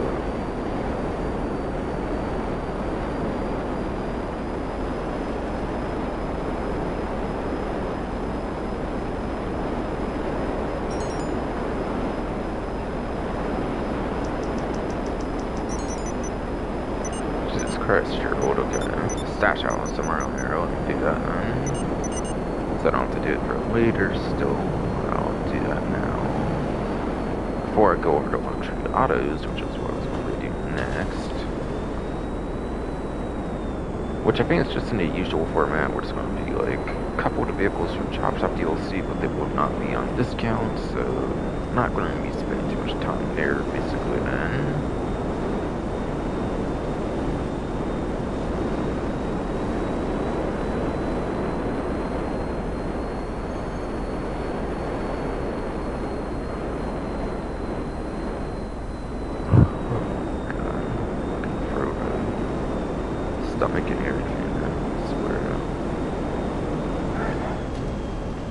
Yeah. I haven't had another fucking goddamn appointment thing, the doctor appointment thing and shit, fucking... Like on, yeah, I think it was Thursday I did, yeah. Yeah, I definitely think it was Thursday. Fucking... And yeah, I got like 2 times the dose of the thing I was already on or whatever. That was barely helping my ass, and it's probably still gonna barely help my ass. So my throat, so my throat would probably be like this till like June or some shit now, huh? Because I just didn't want to be done with me at the doctor's thing or some shit now. It's at the second one now, so it's gonna be looking back to the first one now, I guess. See if it's more of a throat issue or something, a fucking stomach issue. I don't know. I'll have to live like this for the rest of my life. I don't fucking know. I will fucking not know. But yeah, that's what happens when people piss me off in life, damn it. And they don't get the consequence that I do all the constant fucking time and shit. Because people take advantage of people with disabilities or some shit. Say it funny and shit. What the fuck?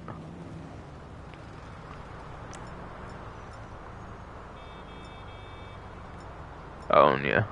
RPG's been #1 right now. I decided to swap the regular grenade launcher with the compact grenade launcher, so the regular one's in the gun locker instead.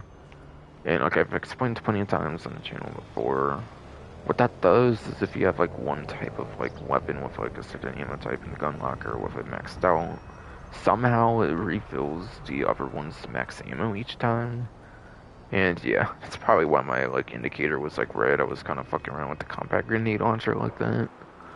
Since apparently the compact grenade launcher is pretty useful for the collectible farm raid for speed running as well. That's kind of why I did that too. I don't know, kind of like how you can use it on a vehicle, so you can actually get a lot more use out of that one than the one from day one in the game after all, technically speaking. Wait, somehow 2 rockets for the firework launcher, even though I didn't buy any recently. What the hell?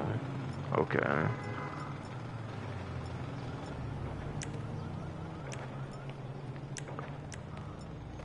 Figured I'll just mention it as a little side note there, at least.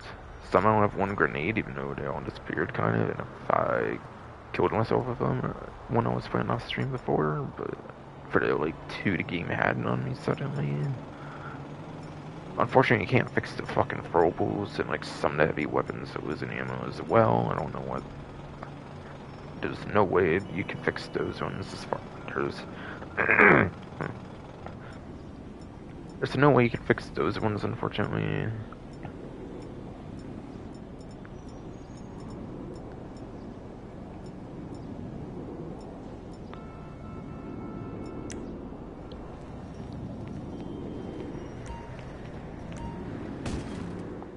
Boom.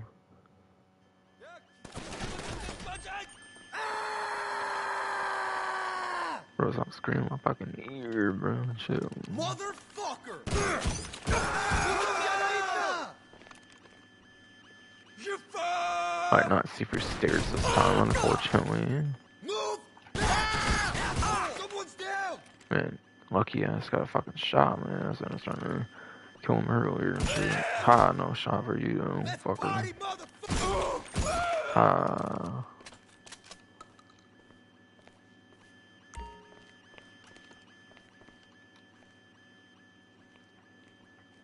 28-11-97. 28-11-97, yes indeed. First number is obviously the worst one there, the other ones are super close to in comparison.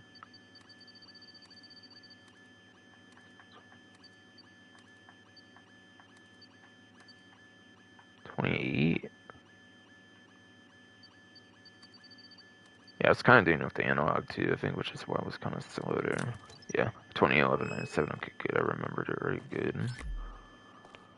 Kind of thought with the talking there, I might fuck it up or something. Kind of think that a lot of times. Only once really have I like, fucked that up, maybe. And that guy at first try, whatever. only once I kind of fucked that up, which is kind of an accomplishment considering that fucking I talked during it, like when I found it each stream basically.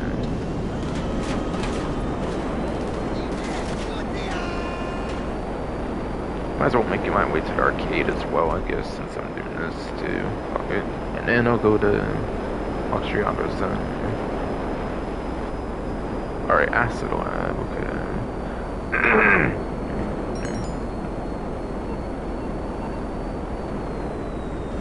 Acid Lab.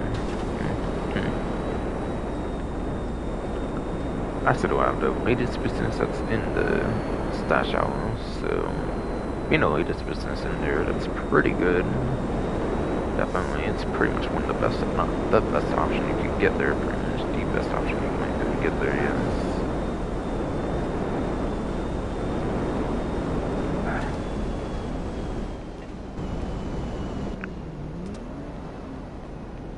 Might as well just wait till I pick up the 100,000 here.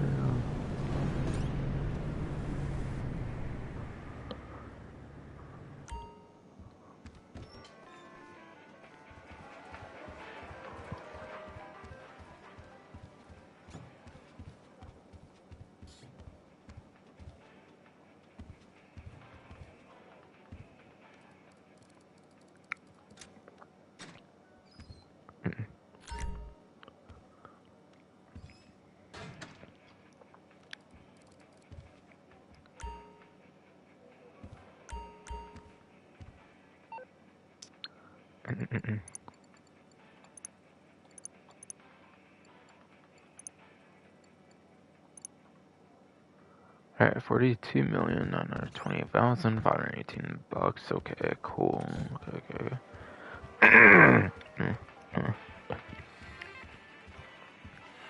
Okay, cool. Yes, indeed.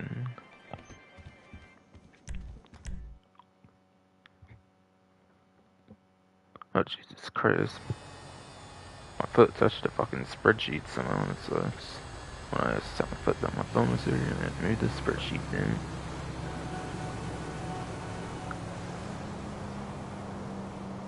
Alright, I'm gonna start charging my phone, I guess, here, so I can head off once I'm done with the stream, basically. Just sleep and shit, whatever.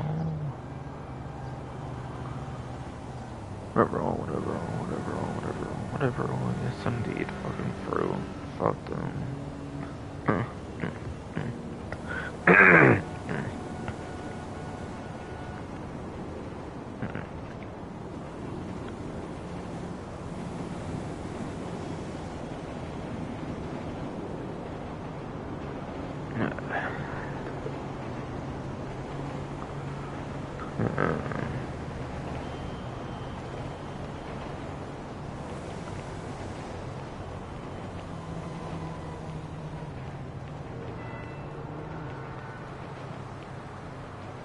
But yeah, now it's finally be Luxury Autos time here.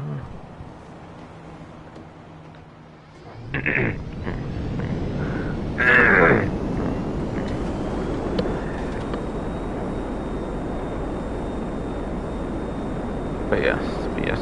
Now it'll be Luxury Autos time here. Yes, indeed. Fucking pro.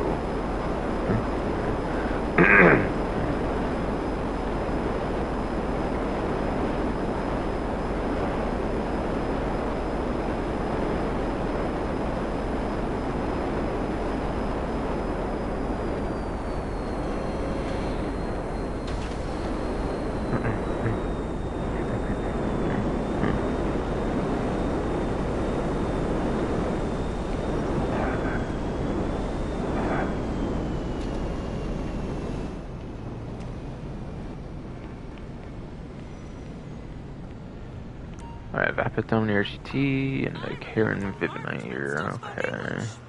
I look out my window and don't even recognize the canyon anymore. Two Chop Shop DLC at 0, like I said, for the usual format. Vapidome RGT, the Karen Vivina. Avalon GT, Karen Viv 9 SND, and fucking fruit.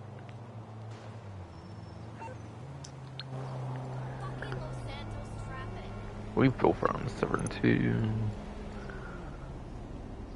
Obviously, we're being featured, being the newest DLC too. Being the newest DLC too, next to each other as well here. They are next to each other, yes indeed, as well. Alright then.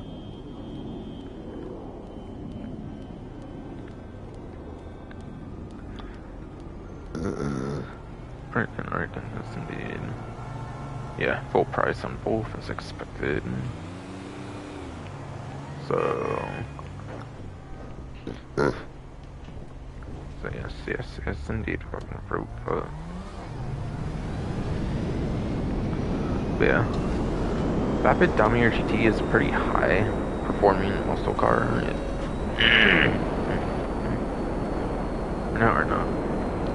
We're not pretty high, but it's pretty top performing. It is a pretty top performance muscle car. Basically, you are going to get some pretty good performance on that one. And then the Vivid Knight has how special works on 9th gen in particular, whereas 8th gen I wouldn't really say it's useful there much at all, because it has no liveries as well. There's no livery support at all on that too, which is weird. In 2024, not having a vehicle for livery in 2024 is kind of weird when it comes to like a one that can fit in like a mod shop is what I mean, not one like that's Pegasus, not a Pegasus one obviously, which I would more so understand. So the few vehicles here, there's only one I believe I'm discounting. I think it's the Revolter over here. But yeah, Ubermacht Revolter from the Doomsday Heist.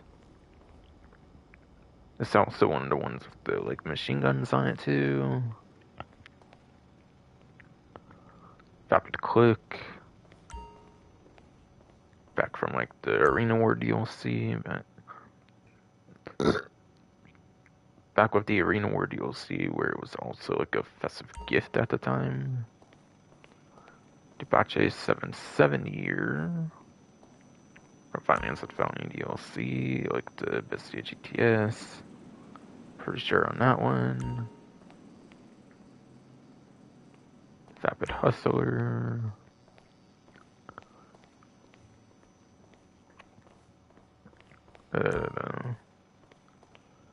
Vapid Hustler from Grand Theft Auto San Andreas. I previously featuring Grand Theft Auto San Andreas. Yes, indeed, fucking fruit.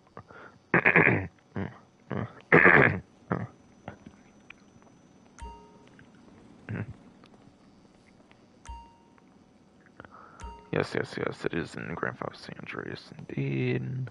It's one of those, like, girlfriend vehicles, I believe.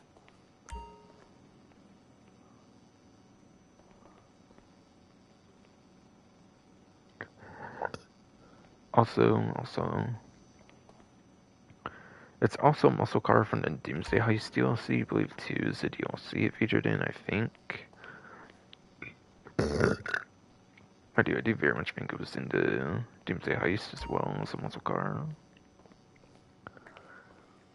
And then the regular ENS Cognoscenti from the Executive of Criminals DLC, I believe, like not early, but late 2015. Late 2015, yes indeed. So all of these are online exclusive vehicles. It's like the upper shortens, I believe, here.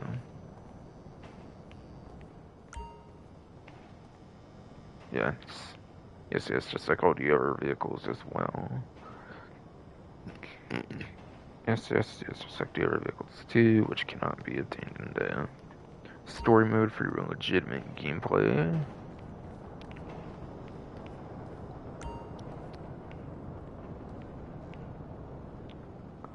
So I am correct, that's the Revolter on discount, right? If not, then it's something else severe, but I do believe just one discount here, if I recall.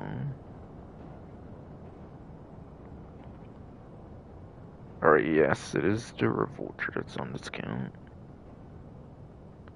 And all the other vehicle discounts are actually going to be on the websites from there. Since obviously it's the last showroom here. Since.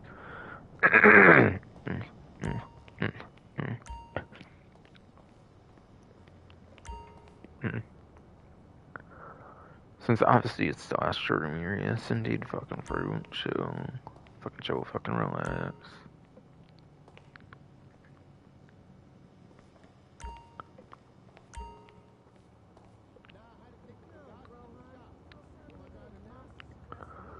So the Revolter is a 4-door sports car that has access to machine guns on it, actually, believe it or not, as well. Now, those machine guns have to be applied with the MOC, the Avenger, or I think in Arena, like Weapons Workshop as well, works as well. But yeah, it's not really mentioned on those like website descriptions since the Arena Workshop was added after the release of Doomsday Highest. It was.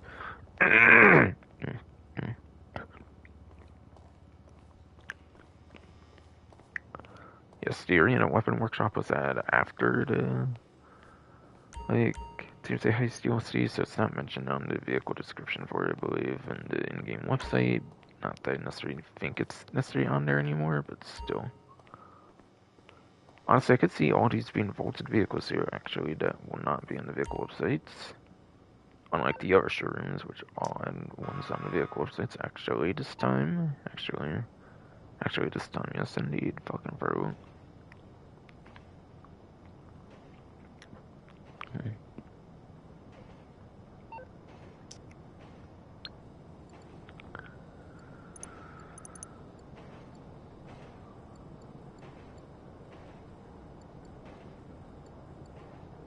Alright, yeah. Again, it seems I just don't see it on there for the Revolter at all.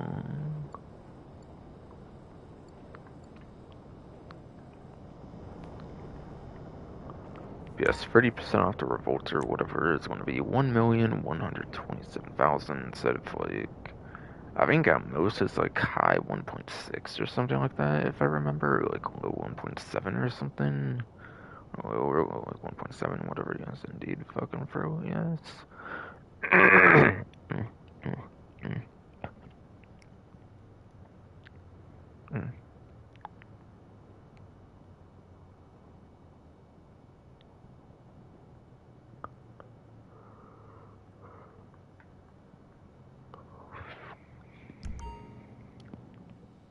Yes, the Revolter here. Pretty respectable there. Again, it does have access to front-mounted machine guns they can buy. Now, yeah, it's not an air vehicle, so the movement is a lot more restrictive in the vehicle. The movement is a lot more restrictive in the vehicle because of that, so even with machine guns on it, attacking will not be making too much money with the vehicle, but the fact you can actually grind with the vehicle somewhat effectively with the machine guns is definitely pretty nice. It's definitely going to be pretty nice regardless, I would say. Again, probably still not good to use the vehicle and shit, to be fair, but never know, but never know, yes indeed.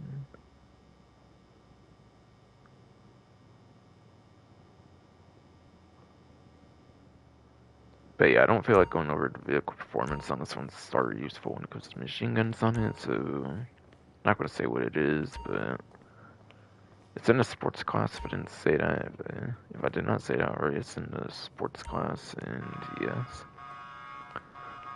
Certainly it's not going to be that super crazy, like top 10 or anything that insane crazy or anything.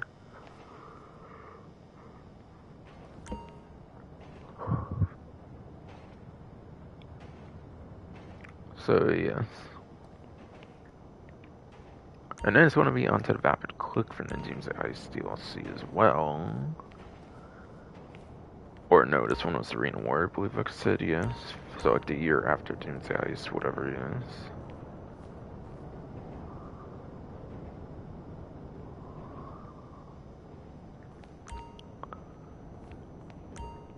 But yeah, it's not on discount, so I won't go for exact performance numbers, whatnot, but still. At least when it first came out, it was pretty good. I'm trying to remember about now for performance. Certainly is nowhere near the most terrible performing vehicle when it comes to the muscle car class, no doubt. Nowhere near close to the bottom. Unlike the Click Wagon. Yeah, that's the Click Wagon as like the worst top speed of the entire class, not the one from Arena War though. Definitely not the one from Arena War though, since it's the more traditional version of the station wagon, like version whatever the hell.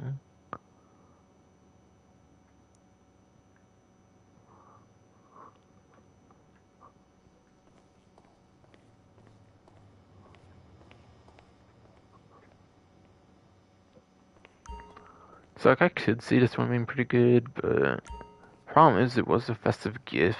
Problem.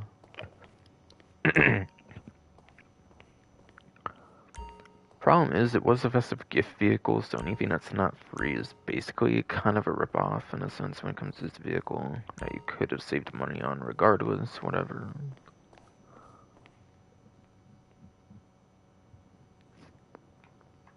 So, yes. And this one be onto the Debauche 770, a sports car or whatever the hell from the finance, from the Finance Phony DLC. Yes, indeed. Fucking Ron interrupting me and shit there, fucking. But Namkeen Ron, you're one of my favorite characters of the game, actually, believe it or not. Yes, for sure. But yes, PS, Debauche 770 here, yes, fucking. I believe it's another sports car from Finance Fountain, like the prize ride of the best GTS from earlier. I could swear I have this vehicle in my garage, I believe, or my office garage as well, somewhere too, because of that. Because of that, yes, indeed.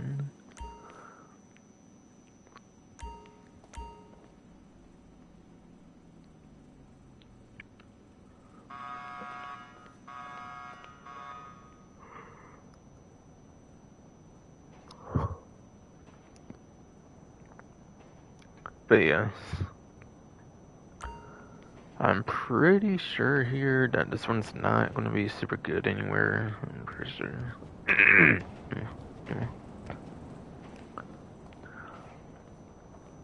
Pretty sure this one does not come to mind when it comes to like a pretty crazy good performing sports car or anything like that, obviously, yes. Again, the Vapid Hustler, like I said earlier, it is one of those like girlfriend vehicles from Grand Theft Auto San Andreas, whatever. It's one of those pretty iconic vehicles in that game that like your girlfriends would have.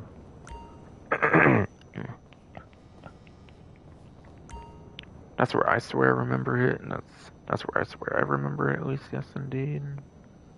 Fucking through, fucking chill, fucking relax.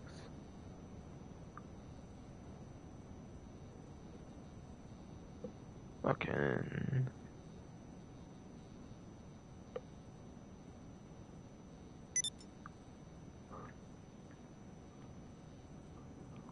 But yeah. It's not the speediest looking thing ever. It's definitely not the craziest. It's definitely not the craziest when it comes to lap time, I could swear, but. but. Even if it doesn't look the craziest for performance, I do recall the top speed actually being pretty good on this one, surprisingly, but. I'm not exactly. I'm not.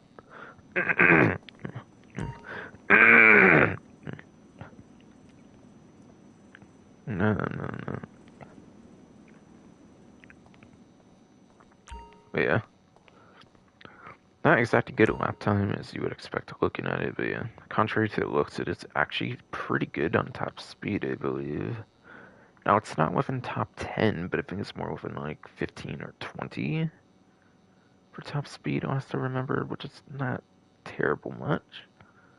It's actually a good performance for the entire muscle car class in a sense almost, so could be good. So could be good, yes indeed, fucking fruit. Fucking damn it, fuck though.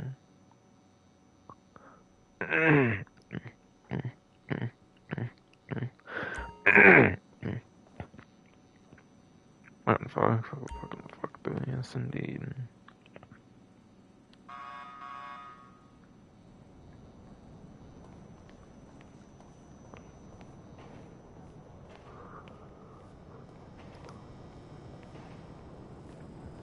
Last but not least, for the vehicles here in the Premium Deluxe Motorsports, whatever here, it is going to be the fucking. It is last but not least going to be the ENS Cognoscenti here next. Now, I want to say it was a different one. That was like the one on the secure serve. I do.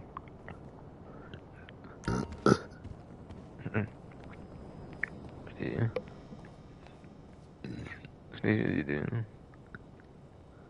I do. Yeah.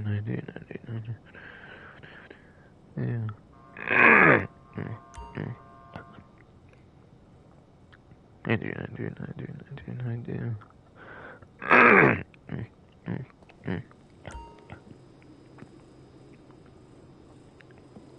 Ah, fucking sorry if this shit fucking ass fruit, damn it, yeah. I do not remember on top of my head if this one's on the secure serve list or whatever. I don't necessarily feel like it is. I think it's just like an armored one or something real good. It's the one on the secure serve list, but still. When the XLS one, whatever is maybe the regular one, not the armored one, and then when there's the Havoc without the gun on them, on it, whatever, then yeah. That gives quite the freedom for what to imagine for the seal list, whatever, yes indeed.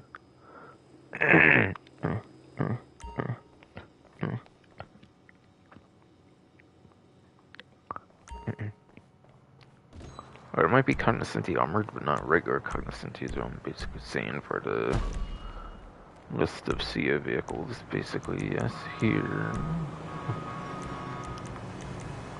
Okay, yeah, that's the armored version of that one. So yeah, it's just a civilian version, that's just...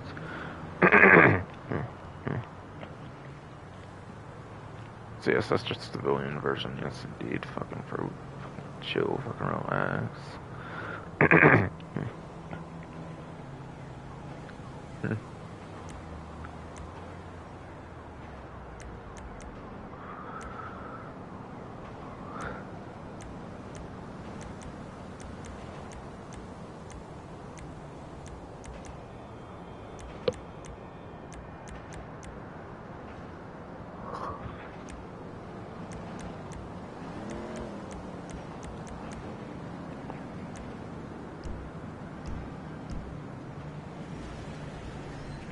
That's the armored one, not the civilian. It's the armored one, not civilian on the list indeed.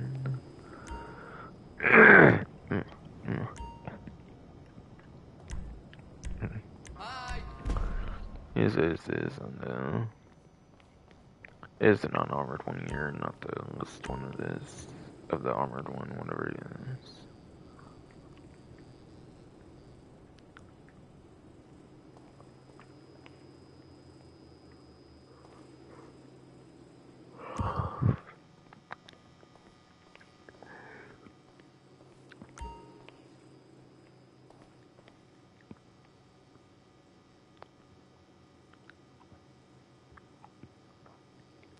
But yeah, obviously I recommend the armored one over this one, so obviously.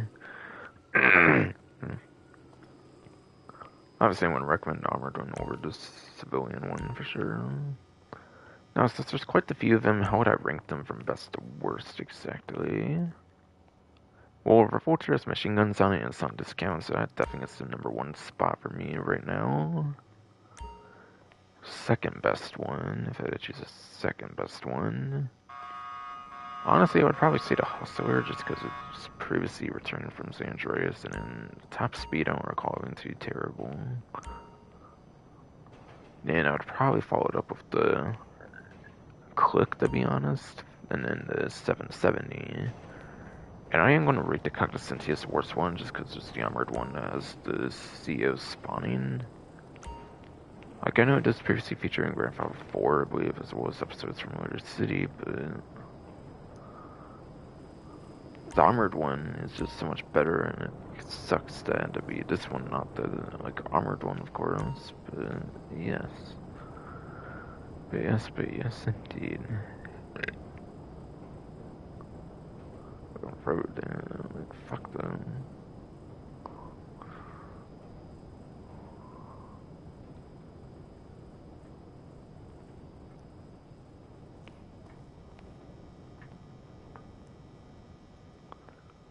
So, besides the Revolter, which I already looked at, what about the other ones if they're in the vehicle website? Two-door legendary, another two-door legendary, and then this is four-door legendary on that one, right?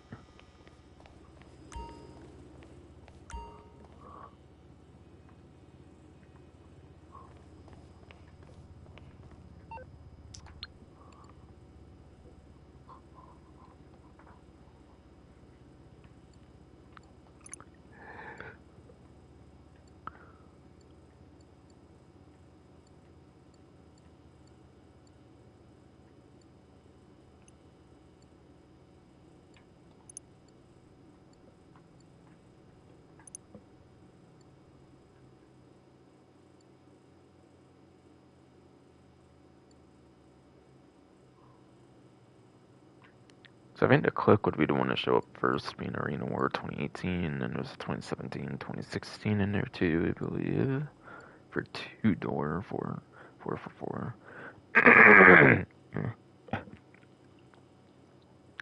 Okay.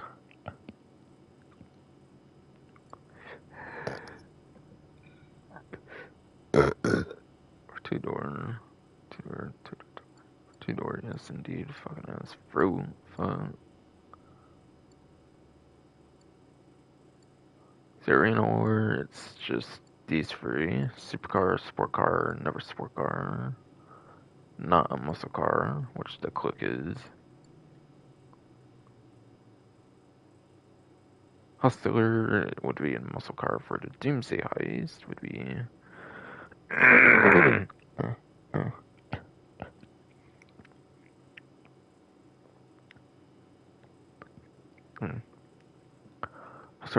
Hustler would be a muscle car for Doomsday Heist, yes.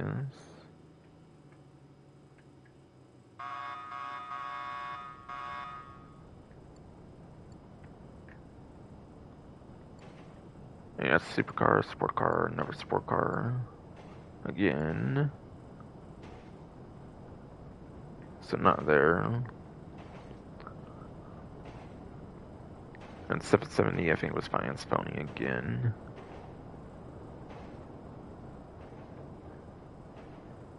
Well, supercar, sports car. And one that is there for sports car is the Bestia GTS, so, and then.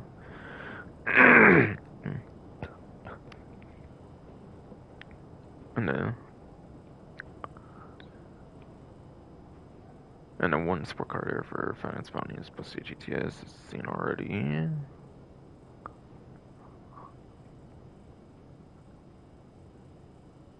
And for four-door, for the regular Cognizant.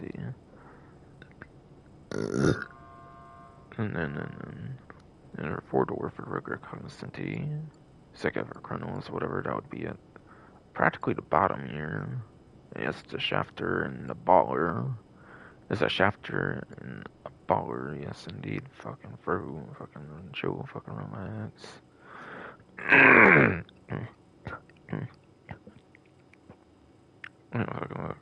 Fucking chill, fucking relax, yes indeed.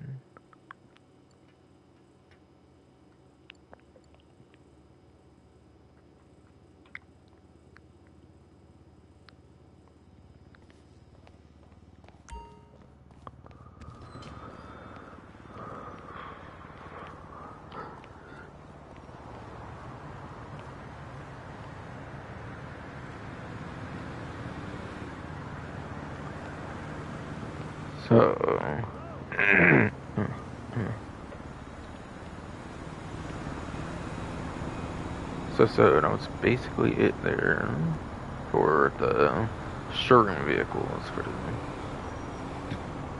That was basically it for showroom vehicles, yes indeed.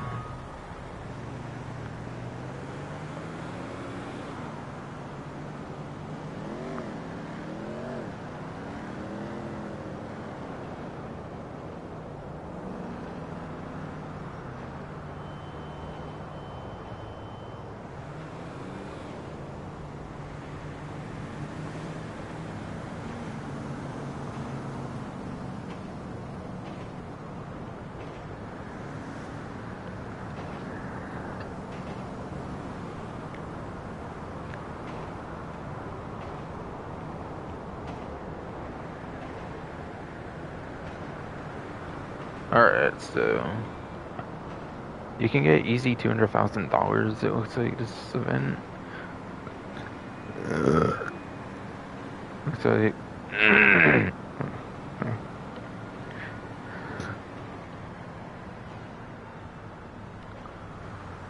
looks like you can get pretty easy, like $200,000 if you do simple stuff for the event here, for like kind of promotional stuff going on here. Yes, indeed, fucking bro, fucking chill, fucking relax. One of it we'll have to do in a weekly challenge thing here. One will be the weekly challenge here, obviously being the sell $500,000 across all businesses.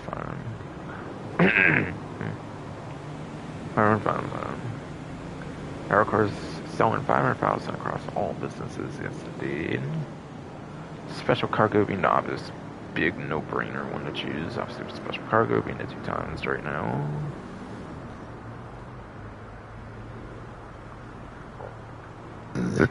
Indeed, what I just said earlier, fucking through.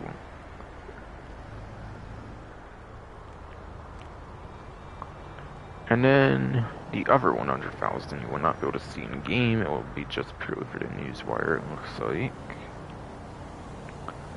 Where you just simply complete any business sell mission for the week, where you basically just do any business sell mission for the week, which is pretty much going to be automatic with this anyways, for the most part, since most people would probably be doing a sell mission for the lucrative amount of money. Yes, indeed. So yeah, very easy 200,000, very easy 200,000 to earn. Yes, indeed. Fun fact, by the way, with the export mixed goods missions, that for some reason suggests a YouTube channel or something called Grub Magnet Gaming or some shit, for like a tutorial guide or some shit. What the hell? What the hell? What the hell? Yes, indeed.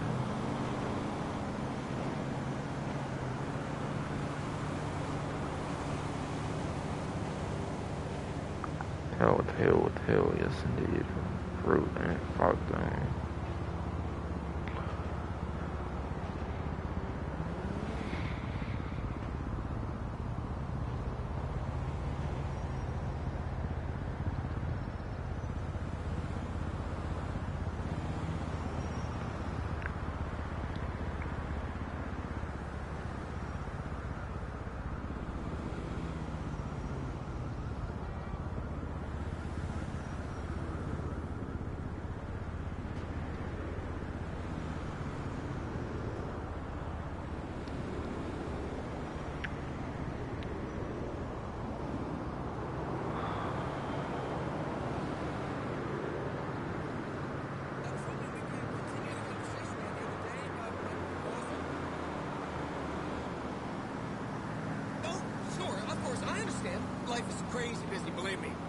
Okay. Okay. Then it's going to be on to going more in depth on those Martin Madrazo contact missions for the 2 times money, 4 times RP. Just give a whole general list of what they are. Just give a whole general list of what they all are. Yes, indeed, fucking fruit. maybe give some more advice on dispatch and Los Santos connection in particular, but for other ones I'll probably just kind of quickly go over them. See, I already have a whole like video thing talking about all the different Martin Madrazo contact missions, like 2 to 3 parts of it, worth actually 2 in a sense. Alright, so first one on that list is going to be Artificial Scarcity here. Going in alphabetical order here, obviously as it is already on the mission list. That'll be 2 times money, 4 times XP, or not XP, obviously that's Red Dead, but 4 times RP, obviously, yes.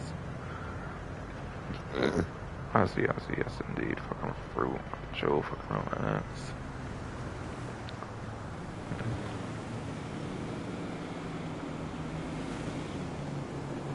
It is a rank 19 for the contact mission there.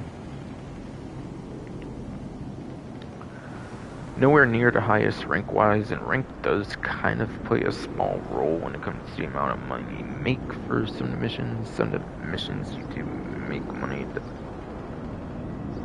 Yeah, the mission payouts kind of depend on like the rank. I think it goes up like $60 per rank or something, so... I think Martin's go up to like rank 81 or something like that for like trash talk or something, so... And I want to say any like newer ones are pretty much automatically set at rank 81 or something as well, like payout wise kind of too in a way. With the newer updated payout system, the newer contact missions. So it's not going to be anywhere near the greatest for money making probably because of that then. But still, yes indeed. I think this one you're mainly destroying stuff if I recall right, so like this one's not too terrible to grind or anything, but still. Like for the objective task-wise or anything.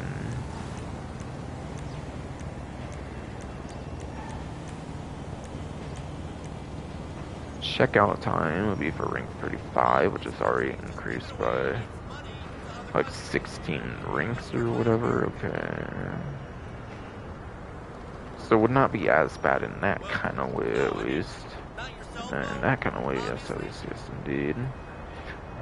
Okay, fine. I guess not your car either. I do not feel I remember this one the most, unfortunately, to talk about right now, so I'm not going to do that. Again, I have a whole thing dedicated to that anyways on my channel for, like, a multi-part thing. Queen the Cows goes over to the Sandy Shores area, which is unusual when it comes to the Martin Madrazo missions. It is also ranked 45, like another 10 more than the previous one. Alright. Alright, yes indeed.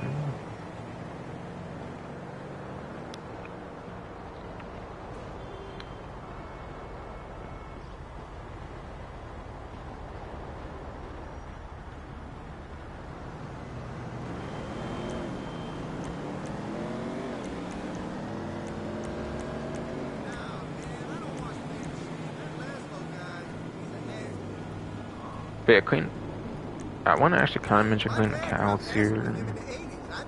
This one you just simply have to pick up a character, I believe. This one you literally just have to pick up a certain character. I think if you go like somewhere on like a rooftop, if you go to like a certain spot on like a rooftop, then the character will actually just go up to your vehicle, and I don't really have any like combat in the mission if you do that. So I think there's a really cheap strat where you can like just go on top in a certain spot and the character just goes right in the vehicle. So yeah, super easy strategy on that one. I believe if you want to skip all the combat and make it a super simple, easy mission. Which, when using the playlist method as well, to infinitely replay it, basically, it could be pretty nice for that actually. Death from Above is a rank 24 contact mission being on here. And yeah, this one is like a photographing you have to take basically. Death from Above all. So perhaps using like air vehicles and stuff obviously would be pretty good on this one. This one I think you can mostly just destroy stuff as well. I don't think blowing up the body or anything like prevents you from doing any evidence collection or anything for the photo or anything, so probably go all crazy on that one if you want. Defender is also going to be one of them as well. This one's a crazy rank 70 contact mission as well, which is going to be one of the higher ones, so in that sense it'll be one of the ones more worth playing.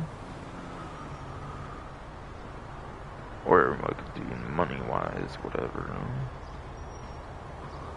Defender, to me, sounds like you're protecting somebody flying over to the Los Santos International Airport. I want to say you're protecting them from like an air vehicle too, or it's at least a good option to be able to do that too. Whatever. So yes.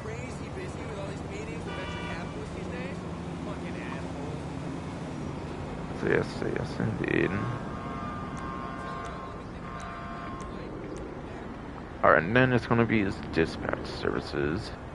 Dispatch 1 is going to be at the like police station, the like one where you do the, that's the one that you do the chop shop contract for as well.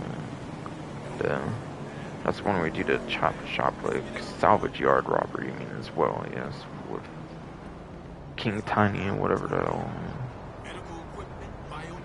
Fucking. This one is one of the harder dispatch missions, I would say, just because you have the police station, so there's no stealth. There's no stealth on this one, so it's going to be a harder dispatch mission for the other ones. But therefore, it could take more time as well, which could be good for money making, kind of. Dispatch 2 is going to be at the Merryweather office. I think up until that room in the screenshot there, you can basically do it all stealth besides for that. So you can do a vast majority of it in stealth besides for like the last room there, and then the escape as well. Dispatch for years, LSIA. This one you can literally just blow up the plane from a distance and you can actually just be done with it, which is pretty crazy. Yeah, this one you can easily speedrun as well, which is super easy for the tier 4 of dispatch as well. Just blow it up from a distance for the plane and you're basically all good to go. Dispatch 4 is the like Roger scrap, salvage and like scrap, like the interior scrapyard thing, whatever, from like the single player mission, whatever, that one time with like Stretch, Lamar and all that.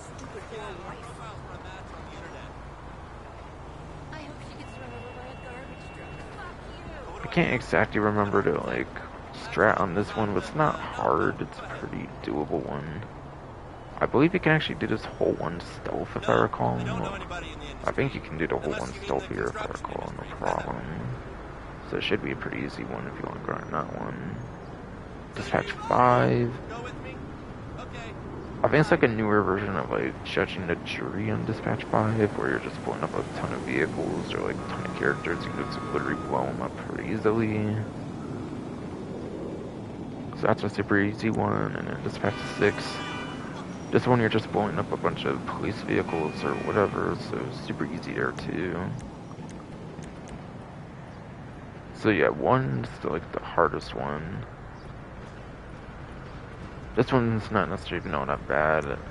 It's just you do ruin your stealth in the last room. Literally, no matter what you do, advanced ruins pretty much. So in terms of like stealth capabilities, I would avoid these two since they're not very fun when it comes to stealth because you cannot stealth them entirely. Dispatch 3 for 6 though are super easy no matter what. And honestly, all of them are pretty easy even without stealth capabilities being a thing, so I think the whole set of dispatch missions are pretty good.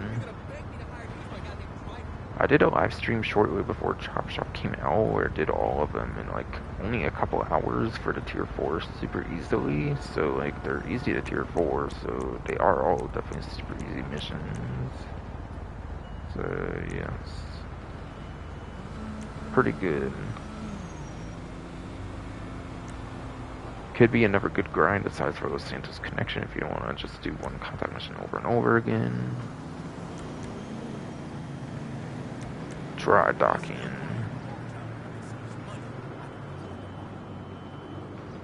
Okay, is dry docking where you have like a safe to crack or something? Because like that one can be pretty annoying if I recall. I think there's one safe crack mission that's like super annoying where you have to like keep on like protecting the entrance or whatever. Yeah, you have to like protect somewhere from you getting shot by it, especially solo. It's pretty difficult. I'm not sure if it's that one or if it's a different one I have in mind though. Maybe bad, maybe not so bad. But yeah, there's one safe cracking mission, and I think it's a Martin mission where like safe cracking is kind of a bit solo. Rank 45 on this one.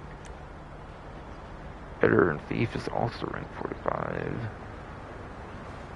This one you might just simply be killing a person like a Voltic there.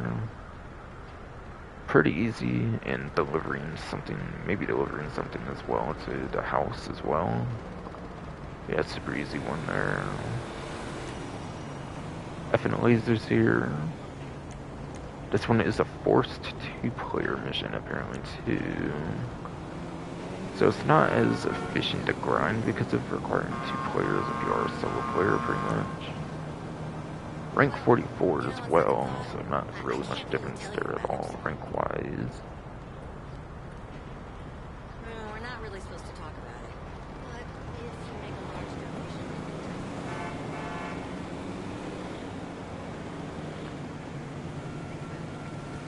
Yeah. This one you're pretty much just blowing stuff up. So this one should be pretty easy task-wise at least. Again, the only annoying part is getting the second player, but another player does kind of increase the money, but another player does kind of increase the money even as well, which is nice. Hey, if we're friends on Life Invader, we'll never have to talk on the phone. It's tradition here. Yeah, this one you might be blowing up different like military vehicles or something. Not too bad a one. I think you literally can just blow it up from a distance in the base. I don't necessarily think you have to really go in the base much if I remember right in this one. So I don't think this one's as bad as it seems with the image and stuff here, difficulty wise, but yeah. Rank 50.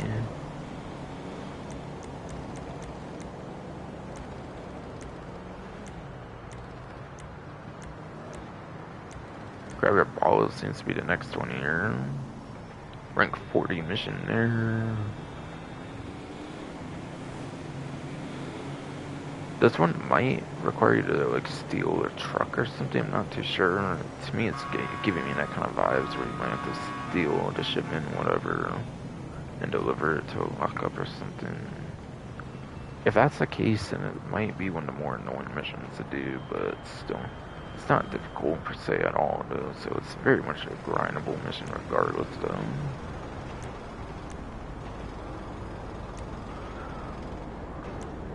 Handle with carrier, rank 20 contact mission here.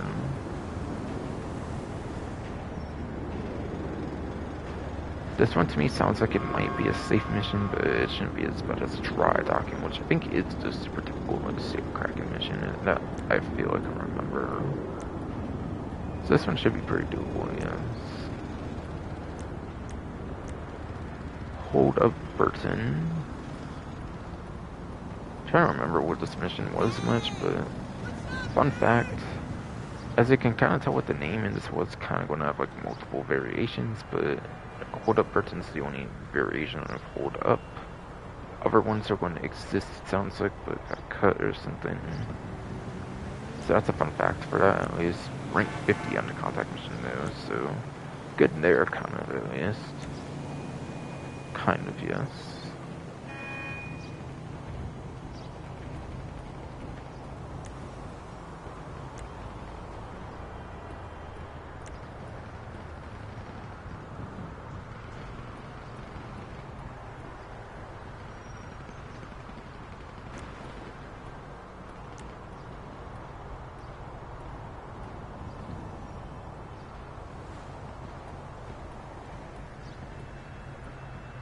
Alright, judging the jury will be next. Rank 65 contact mission here. But yeah, this one I think I mentioned with Dispatch 5. It's basically similar to Dispatch 5. We're just blowing up a lot of stuff, basically. And I think you might have a time limit with those to do it too. So yeah. Rank 65, it is kind of a timely mission, but yeah, there's kind of I mean, it kind of lasts a good bit since it does require you to go to multiple places, but at the same time it is also timed, I think, as well. So you can't really hit 15, 16 minutes too well on this mission, I believe, though, so you keep that in mind. Same with Dispatch, same with Dispatch 5, technically, yes.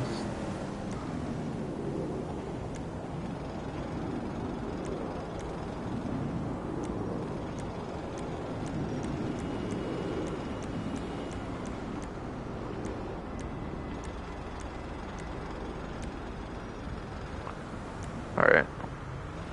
Next up with Coke's next. Now I remember this mission tends to be kind of pretty popular here, so this one is a pretty nice mission to do. I do remember this one being kind of popular in the old days as far as I know. Could be among the popularity of like Rooftop Rumble and stuff like that in a sense in some ways, if I remember. It could be wrong though. I think I played it on the channel for some vehicle review and guide videos, for example, and I think that's why. So it's a pretty good one. I think that one's a pretty good one for sure. Hello there. On the list here is next, it's a rank 18 one. But yeah, it was 6 names on it. Sounds like judging the jury, but seems like it's a lesser rank requirement essentially, so not as good as judging the jury or Dispatch 5 other similar missions Diaz. Out of courts. Not court. Or is it court? Yeah, might be a court or whatever, but yeah. Out of court settlement, whatever. Opens at rank 22 in this one, so the rank requirement again is kind of on the lower end, so I'm trying to remember if this one, like, I'm trying to remember how this one plays out though. I cannot really seem to remember. I really cannot seem to remember on this one, quite frankly.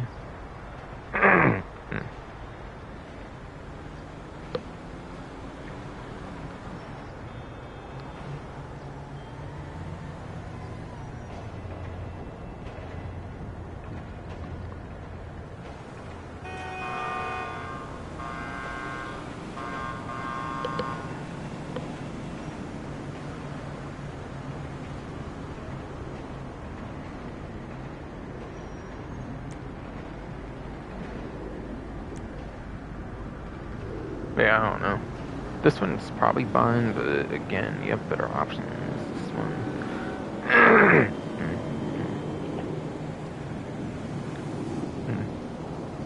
Again, this one's probably fine, but you definitely have better options, so yes.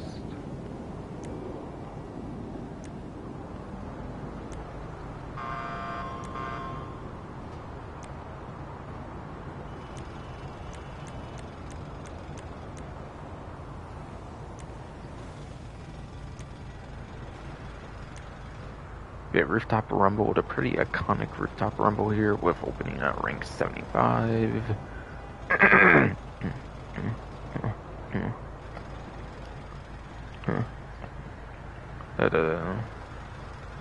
Pretty iconic Rooftop Rumble here, yes. Opening at rank 75, so pretty amazing there. Pretty amazing top tier one there, yes indeed. Pro.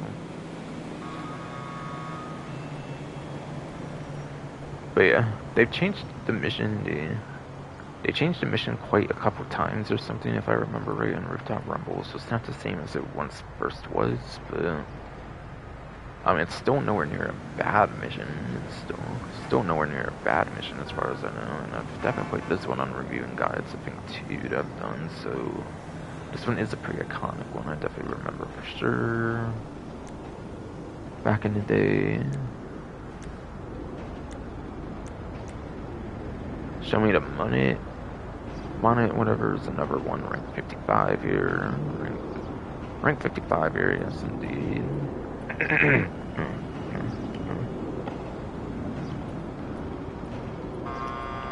I think it shows like the Martin Madrazo lockup there too, so I think you have to drive something there, like a truck or something if I'm remembering right. I could be wrong there, but still. Could be one of the longer missions, I guess, because of having to drive a truck there, but still. Really, I don't really think it's the best option, anywhere near the best option still, when you got like dispatch services and then the Los Santos connection, of course.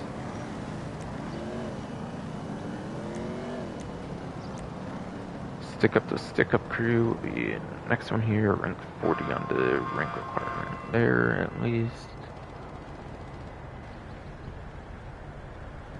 Not as good there as showing the money for the rank requirement, for the rank at least.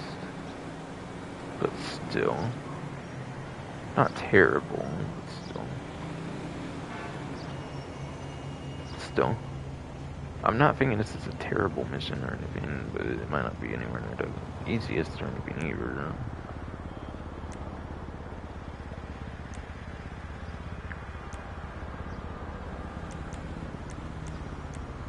There's the Los Santos connection I kept talking about. We had those green crates there, those green crates there, those are money crates, so you do get some money out of them. Again, that's in addition to the payout, and again.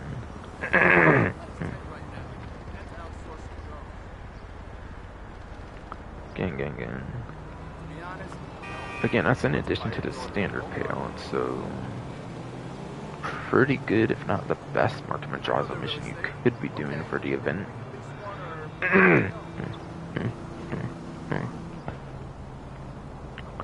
Again, one of, if not the best Martin Madrazo contact mission you could be doing for the event, because no other contact mission in the game pays out in two different ways. All the other contact missions pay out in like one way. Not counting like awards, not.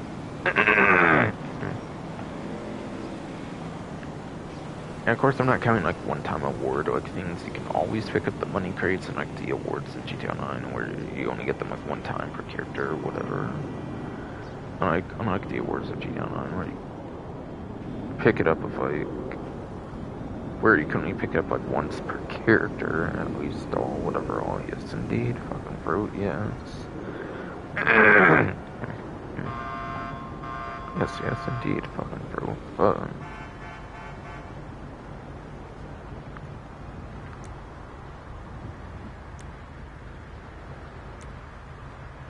Time to get away. Looks to be another Martin Madrazo one. It seems to be in the desert in rank 21. Seems to be like an escort mission. Same.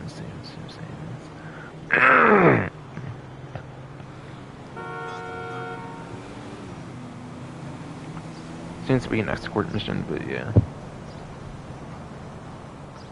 You do have to go to the desert and stuff. The rank requirement's pretty low, and yeah, nowhere near the greatest mission regardless. Nowhere near the greatest mission regardless. Oh yes, indeed, fucking bro, yeah.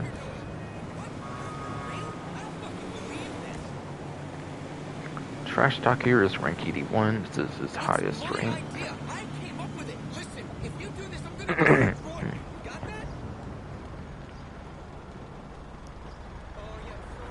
Trash talk.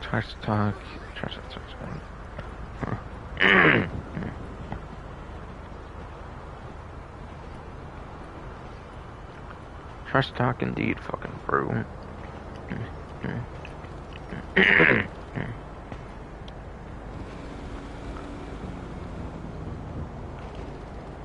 This is practically Martin Madrazo's highest rank requirement mission here.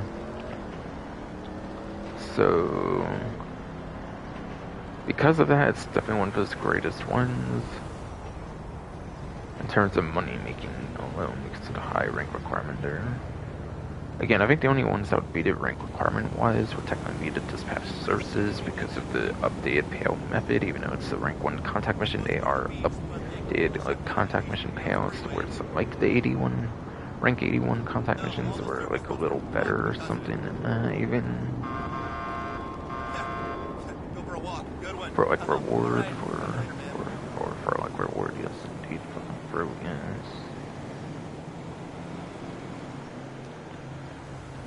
So, I would maybe say it's like the 8th best mission you could do from Mark to Madrazo, besides for Dispatch and, besides for Dispatch and, Santos Connection. I would say it's like his 8th best mission of the game or something, at least, in some cases at least, when it comes to the rank requirement at least, yes. It opens that rank, yes.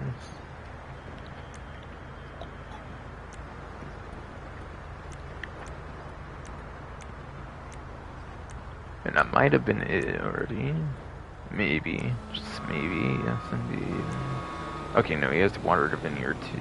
Okay. Yeah, Water to Vineyard is all there is, besides for that.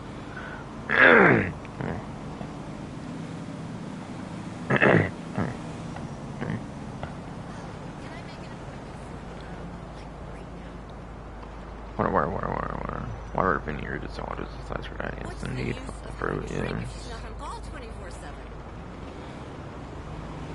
Which definitely cannot be that bad of a mission. Okay, so...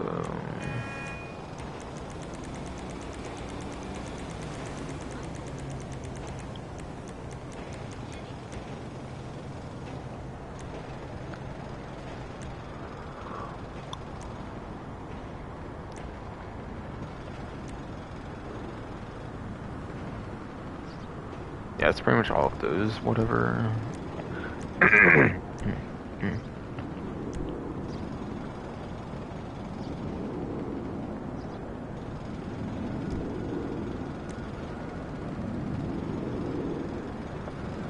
But yes. Dispatch 1 to 6, I do have a playlist for that. With Santos Connection, I do have an individual playlist for that, because it's so good after all, like I said.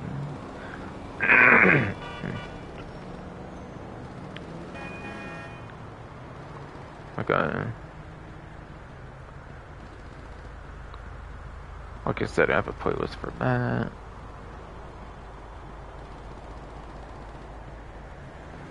Since it's such a good mission, it's got its own playlist for me.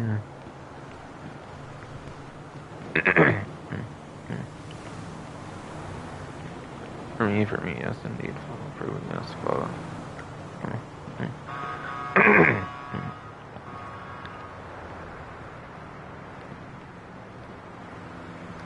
Fucking chill, fucking relax, fucking fruit, yes, fuck though.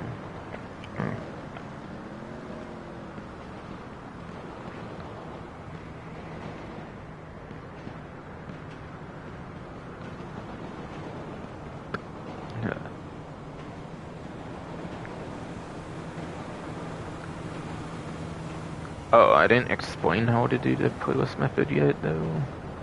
I did not mention how to do the playlist method. I did not explain that shit, though.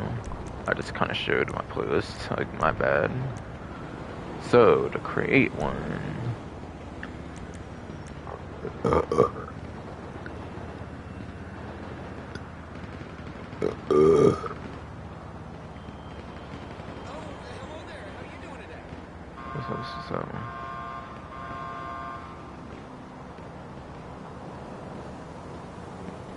So create one, you fucking bro.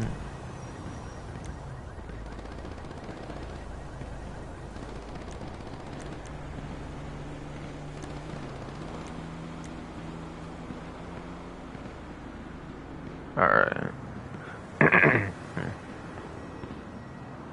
No. Wait. Can you actually join them like that? What the hell? That's weird. Does actually genuinely show up? Those actually genuinely show up there? That's crazy. Okay. Wait, these are ones from like Cluckenbill Farm Raid? So yeah, those kind of counts. They're kind of contact missions.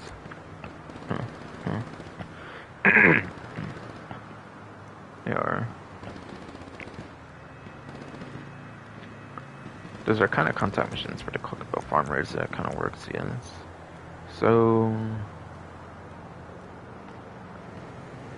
the way you get these in here, you have to play the missions first before you can do that, or you have to go on the social club and do a playlist from there, or...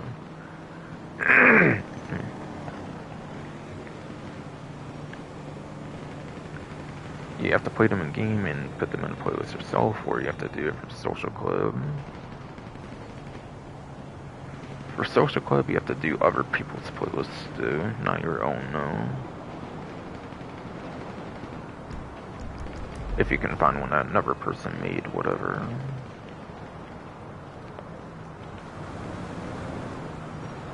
But yeah, I would say just put a mission yourself and then make your own playlist, really. For me, I would say. For me, I would say yes, indeed. Fucking bro, yes.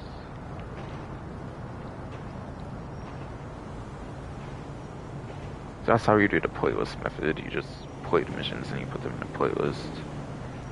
And no, you don't get it from missions, actually. Let me show that to you, actually.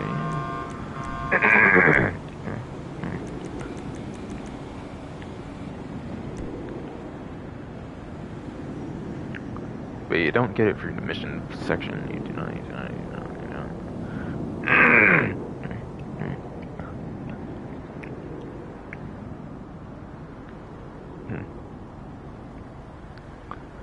You cannot go for missions on playlists to get it. You have to do it for recent play jobs, though. Since those weren't there, and that's only here for collectible farm raid ones for an example.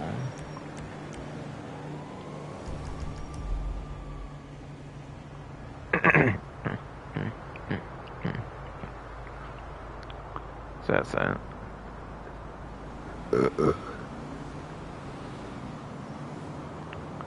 So that is truly everything to do with the playlist method right now, yes indeed. Finally, y'all, and true, fine.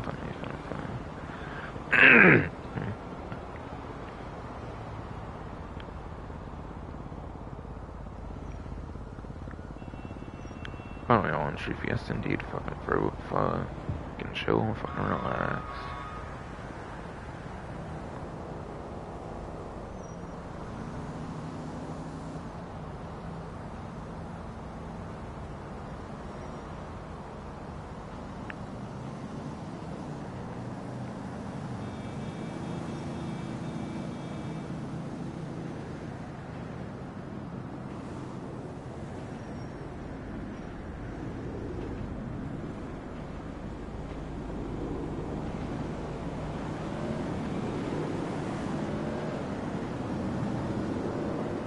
Alright.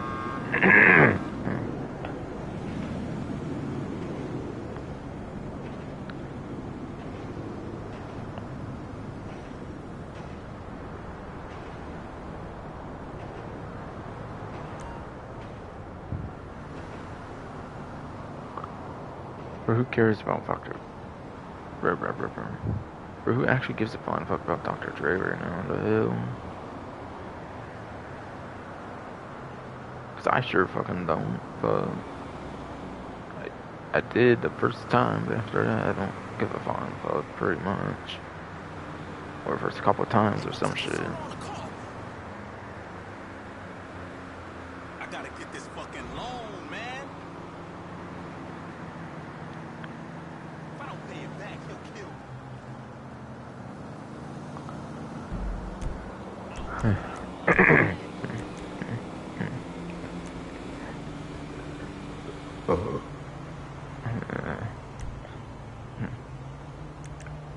And yeah, collection time is 7 maps, by the way, like per usual, when it comes to a lot of these different adversary modes. And just to hold all the points for 30 seconds, I talked about earlier, but it might make it go pretty quick. It might not be too good for money making because of that compared to other adversary modes. Mentioned speaking about all the points for 30 seconds down there, yes, for description, yes indeed.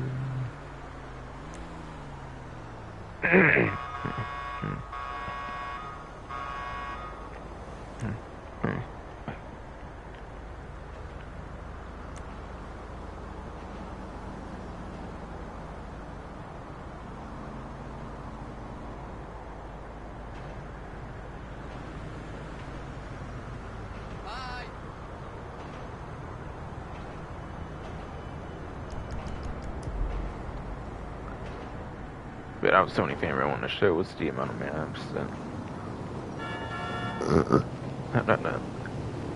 really want to show the amount of maps and the thing about the 30-second like all point thing I mentioned at the beginning of the stream at the beginning of the stream was indeed fucking really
So now for salvage yard vehicles here this time.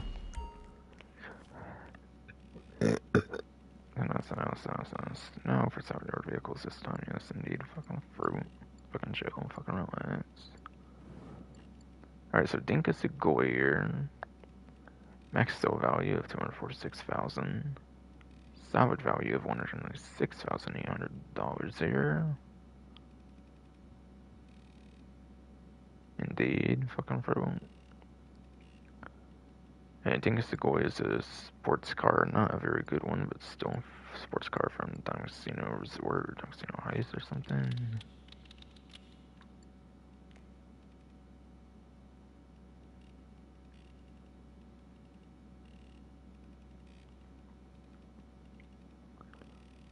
I have it down here, GTT here.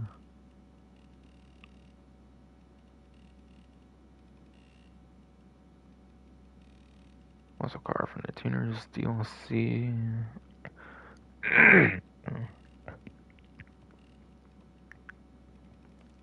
Awesome. Also car from the Tuners DLC here, yes.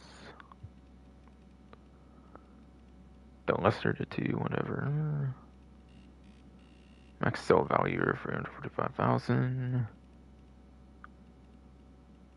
And the salvage value for that one will be 276,000. And then Pegasi Infernus Classic will be max sale value of 405,000. And salvage value of 324,000. Sound from a cunning stunt special vehicle circuit. Is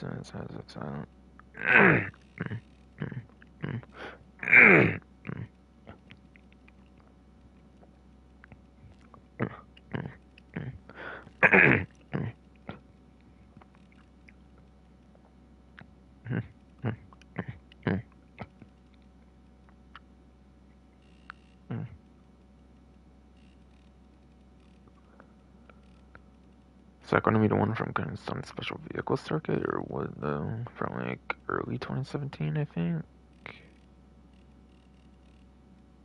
Probably, I think. Probably, I think, yes, indeed.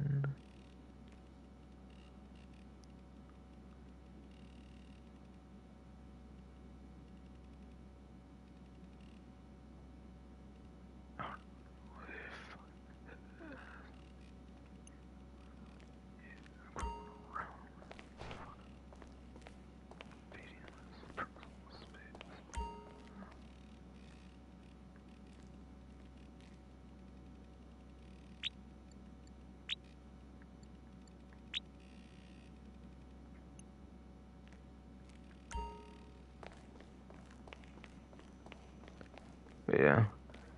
Once again, yes.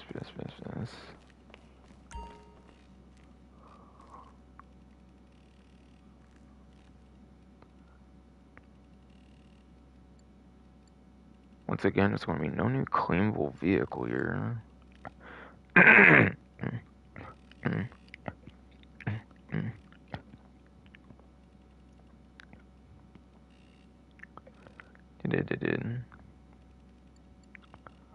They did only the one claimable vehicle so far, and they've just never done another one. Gotta wonder if like all the pressure of Rockstar just did one of them, whatever, and like I think it ended up being like glitched or something. It didn't even like work properly or something at first, where like the license plate wasn't being put on the vehicle and being claimed. I'm not sure if they fixed that, so I'm still not claiming this shit, but still. Quite sad this is the only one that you can claim still. Introduced it quite a few weeks ago at this point or something. It's still the only one. That's kind of quite sad though.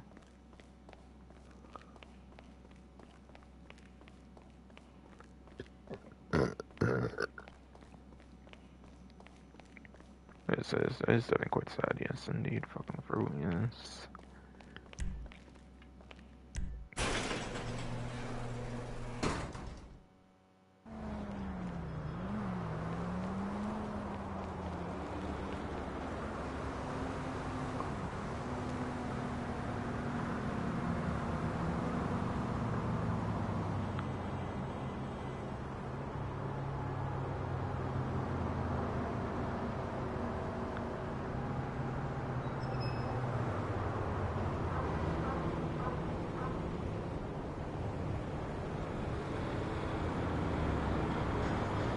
And yeah, I kinda wanna see if this gold and stuff is vaulted by any chance or what.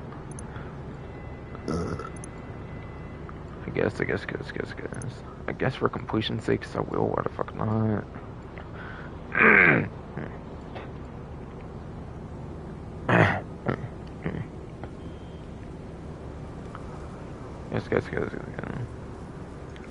Guess for completion's sake, I will. Yes, indeed. Fucking fruit. Oh yeah, the Segoy's on the website still, apparently.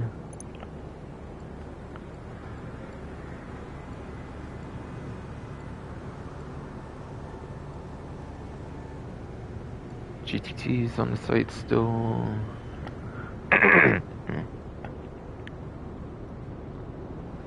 GTT's still on the site, yes indeed. I even think the Infernus one is still on the site too, I think. Oh.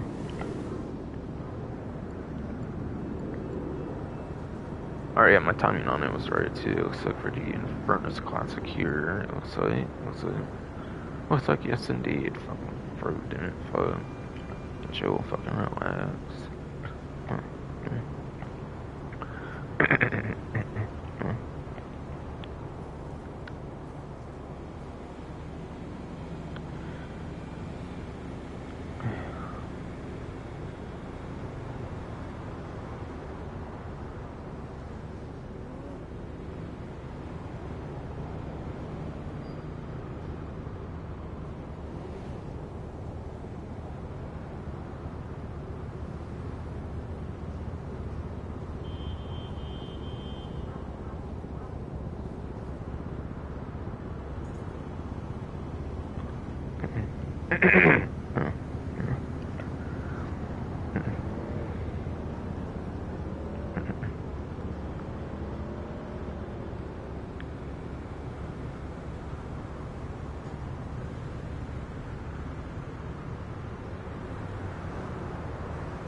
Alright.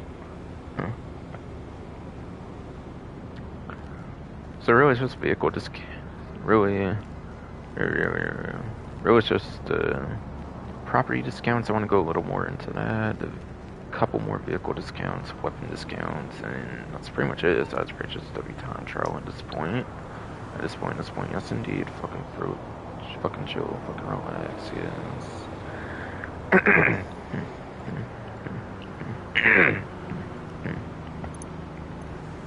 Yeah, not that one. That's right.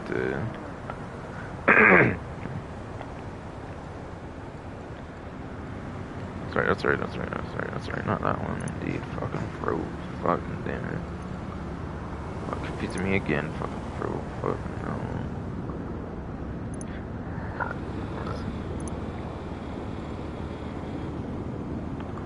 Again, offices are on discount for the 30% off, as they put on the main menu.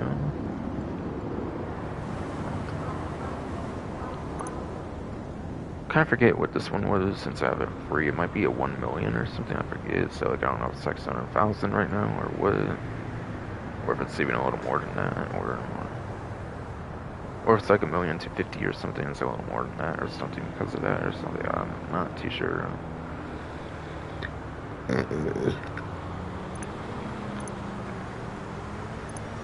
No, I'm not. I'm not too sure. Yes, indeed. Fucking fuck.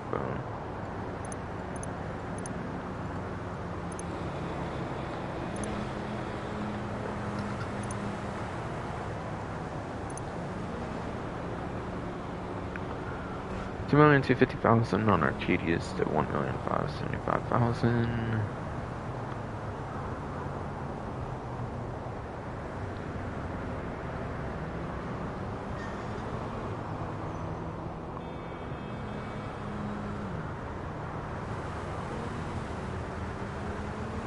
Like 675,000 savings, I think, on that one. 666.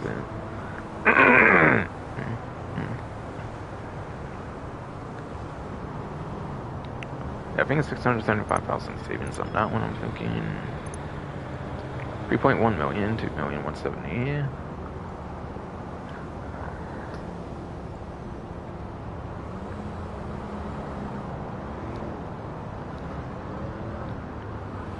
What is that, like 930,000? What is this?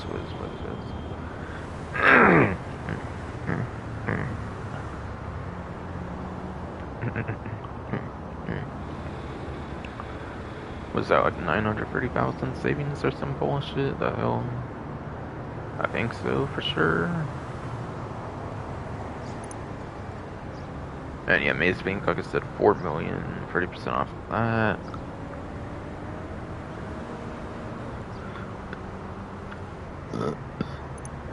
$30% off of it has to be over 1 million savings for sure. I'm not gonna really care to calculate it. I'm still not caring to calculate it right now. Personally, yes, indeed, no. Fuck though.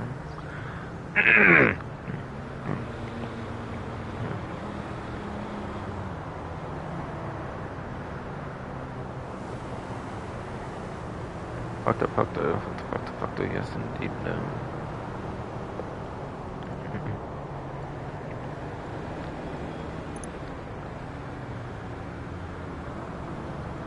Guess I'll check the second most expensive one here. Fuck it.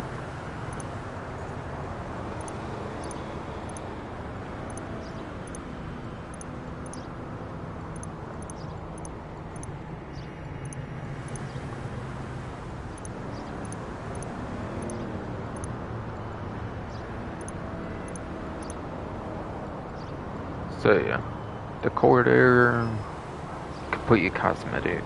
It's obviously just complete cosmetic there.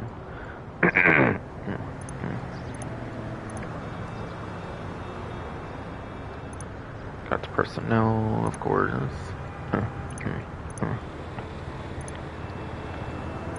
Then yes, you have the organization name here, of course, too.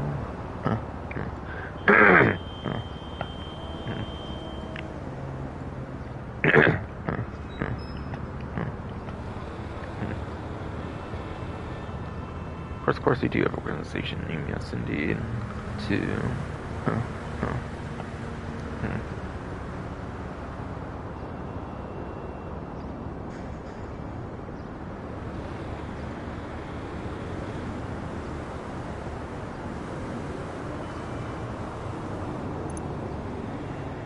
Yeah, gun lockers are the more important ones there for sure, like I said earlier. Again, you can do the funny stuff.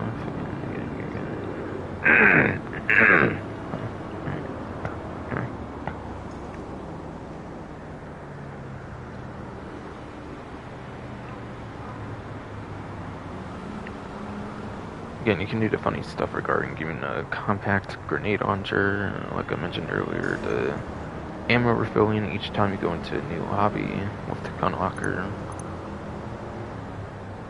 So that's pretty fun. Safe is just complete cosmetic, pretty much. Safe is just complete cosmetic, yes, pretty much, indeed.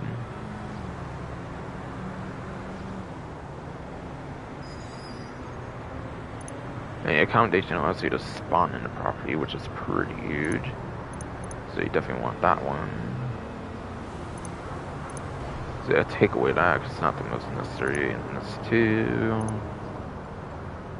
That's a good office for 3,090,500. That's a pretty great office for 3,090,000. Yes, indeed. Fucking bro. Goddamn. Fuck, man.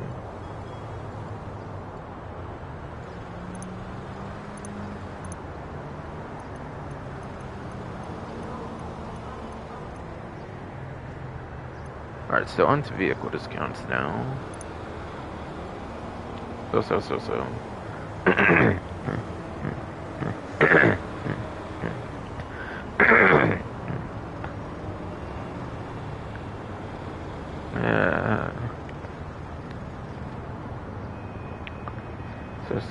So on to vehicle discounts now, indeed.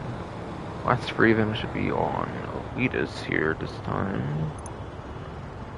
And they'll all be Pegasus vehicles, since they're all older ones. Which does mean they're all older ones, indeed.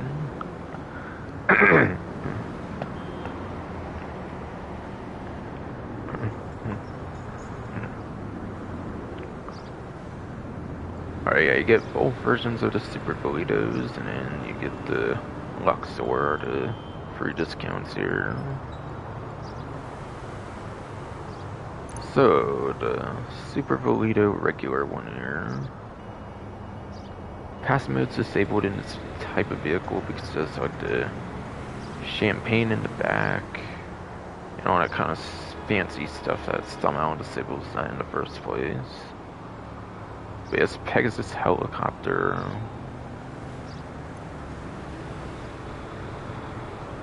Super Volito Carbon is practically the same thing, except more expensive. Except more expensive, yes indeed. And I want to say Super Volito regular one is spawnable in the CO, whereas this is not spawnable in the CO, but you can put this on a yacht. I'm not so sure about the regular Super Volito though. So both of them do have their spawn conveniences, I suppose, in a sense. In a sense, yes indeed. Fucking bro, fucking chill, fucking relax. And again, it's basically the same thing with the pass mode being disabled because of the champagne and stuff in the back. For some reason, I'm not sure why, but okay.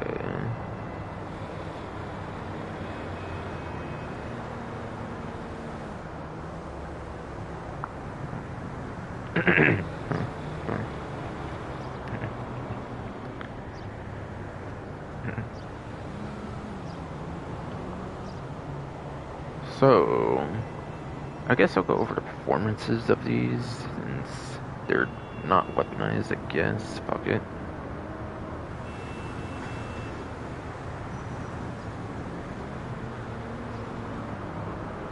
Now, I don't think there's been a helicopter since Colonel Enterprises, or wait, actually no, San Andreas Mercenaries had the weaponized Kanata, but I know it performs worse than the regular Kanata, but I'm not sure how it affects the Super Volitos. I assume Super Volitos perform worse than a weaponized Kanata. I could be wrong though, but still. Either way, the performance numbers should be up to date.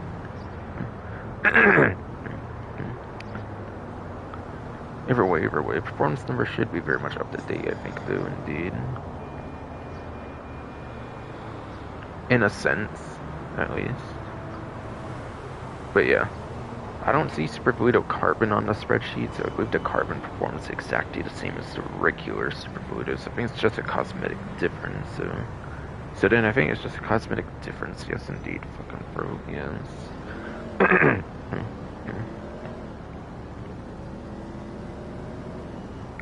So both versions of the Super Fluido seem to be 8th place for lap time, and they also seem to be 10th for top speed.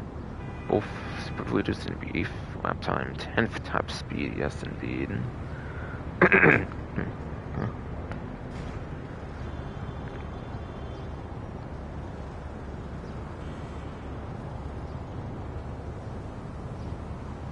So...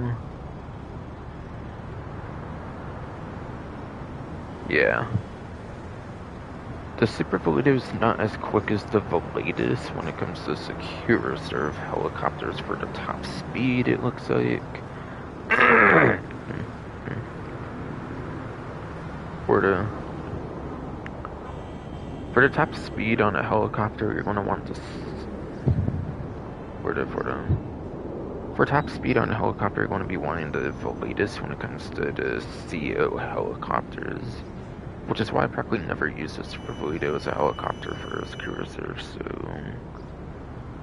really... it's not too necessary to go for it for the secure reserve menu if you do not want to, but... you do get it for free for the secure reserve CO menu in particular if you do buy one. If you do buy one, yes indeed, fucking bro. So that alone makes it super worthwhile. So that alone can make it super worthwhile, but you're probably more likely to be using the Super Fluido, or not the Super Fluido again, but the Velatus, with the Velatus, yes indeed. Sorry, I keep confusing names, but my throat keeps being a bitch, so I keep kind of doing that because of that, damn it.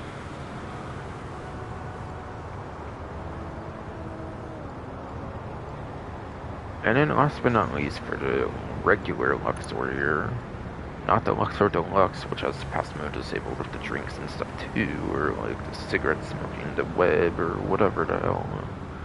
Whatever the hell in the back. Yes, indeed, fucking bro.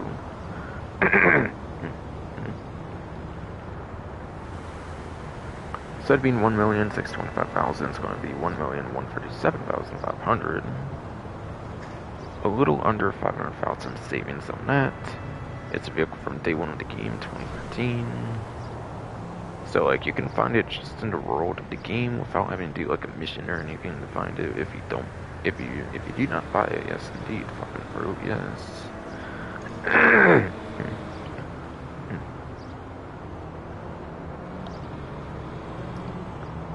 So the performance of this vehicle for the Plains class here.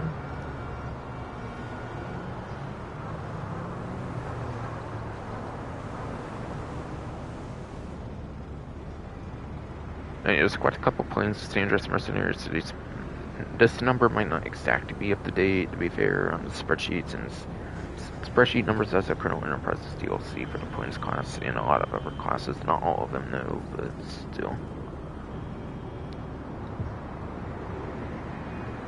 Regular Luxor is 18th place for lap time, and then it's 20th place top speed, 18th place lap time, 20th place top speed indeed.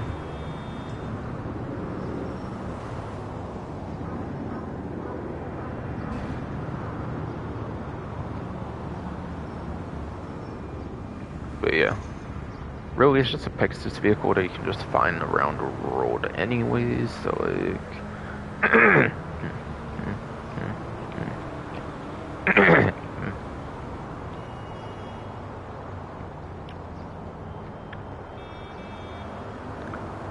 Like,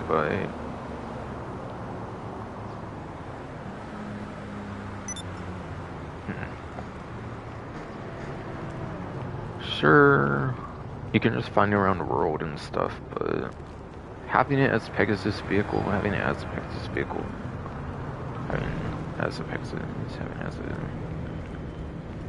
vehicle, yes.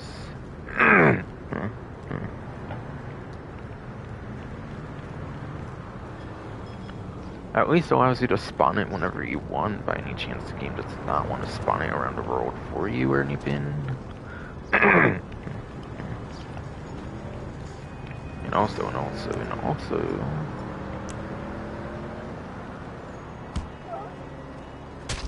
That, I guess. And also, yes. And also. They hate fucking pro. I'll think of it after this, I guess. 'Cause,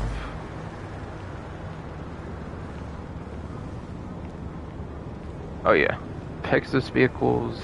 There's no limit on Pegasus vehicles. There's no...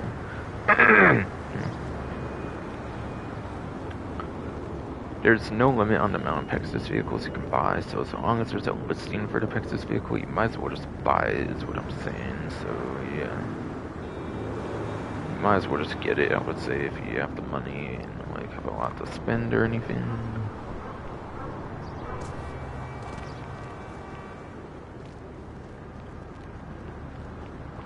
Alright, I did not think I found a gun van yet, so I might as well just honestly go over them myself, but let me go to HSW Time Trial, see if it somehow pops up or something, I guess, on the way over there. See if it pops up indeed. Fucking bro. God.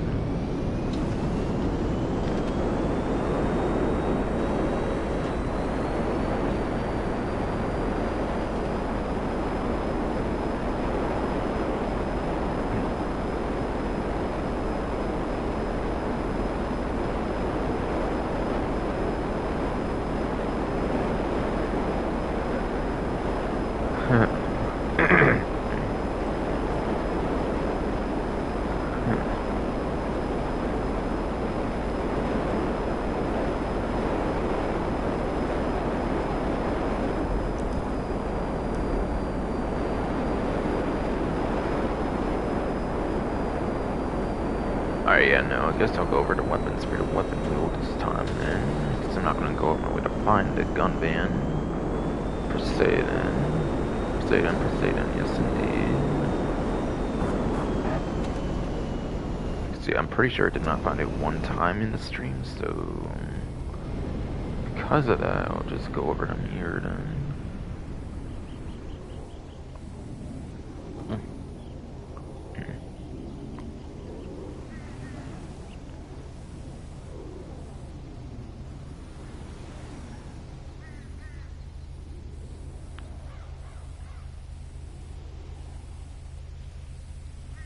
Oh, and by the way, the Super Velitos were 40, and by the way, both Super Velitos are 40% off, whereas the other vehicles are 30% off, and same with the property ones being 30 as well. Just so people know.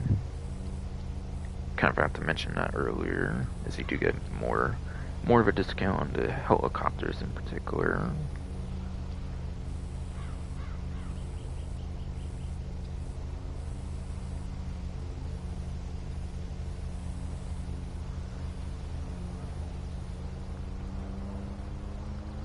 Funnily enough, the only car discounts for the actual cars were all free sport cars too, interestingly.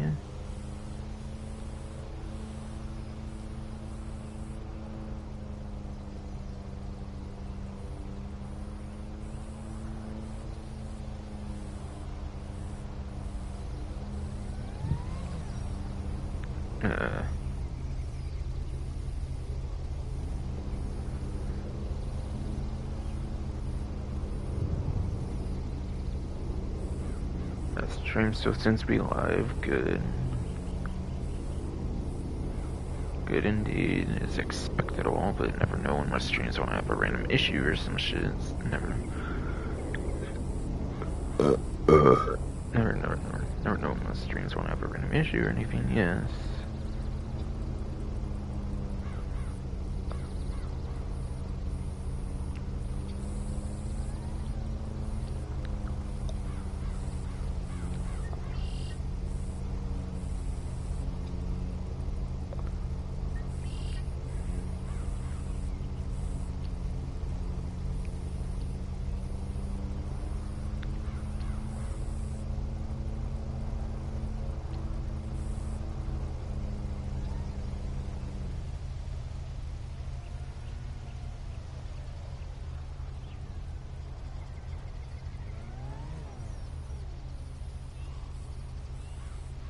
Alright, so I'm going to order on the Newswire in this case.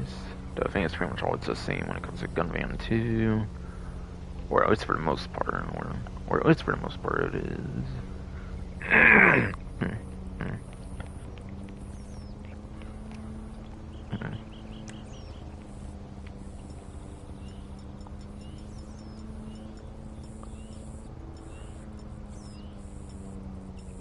So,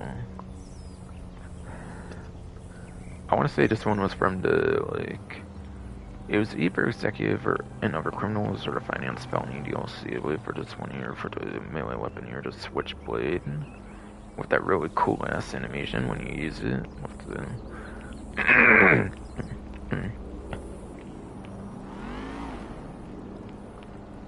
with the really cool ass animation when you use it too, by the way.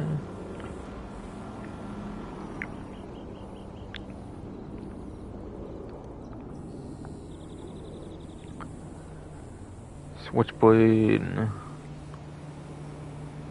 I believe you might be able to use this one underwater. I do believe you might be able to use this one underwater. I'm not sure if there's an exception to it on like the regular knife and like antique cavalry dagger and stuff though. But if it's anything similar like that, you might be able to use it underwater. Otherwise.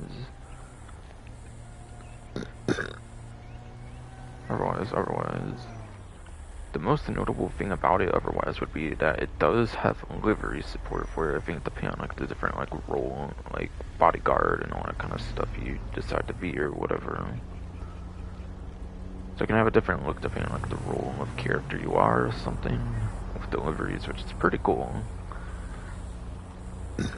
Which is definitely a pretty cool touch.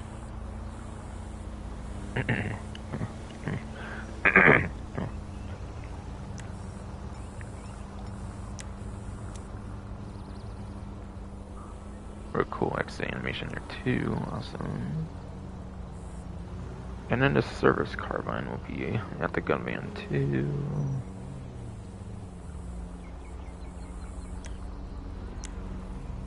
But yeah, service carbine has double the ammo of this, so it's still the better assault rifle. So it is still the better assault rifle, having double the ammo capacity easily. It is widely regarded as the best assault rifle of the game when it comes to Mark 1 non-Mark 2. When it comes to Mark 1 non-Mark 2 assault rifles, indeed, fucking bro.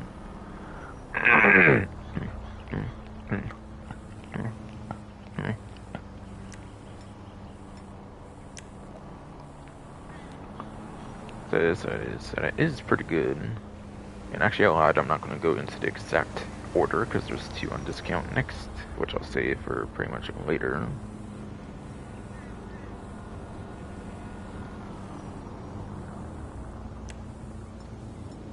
Alright, so the machine pistol is next then.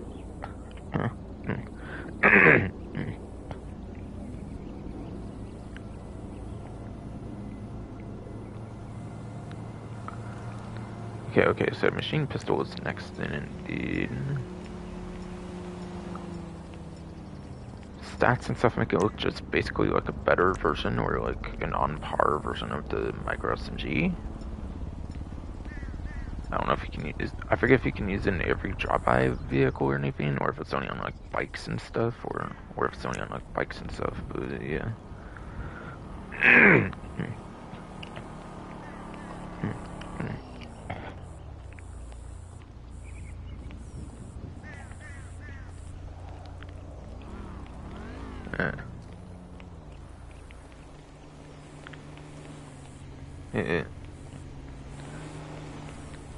It did not launch with a drum magazine. I think it got added on later on, I believe, too. So it was like 20 or something before.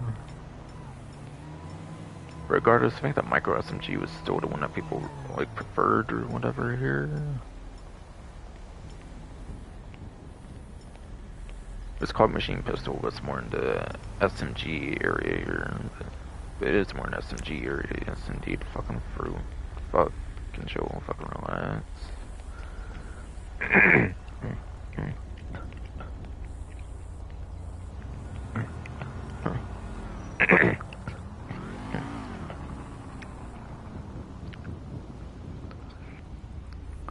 Still fucking rocks, yes indeed.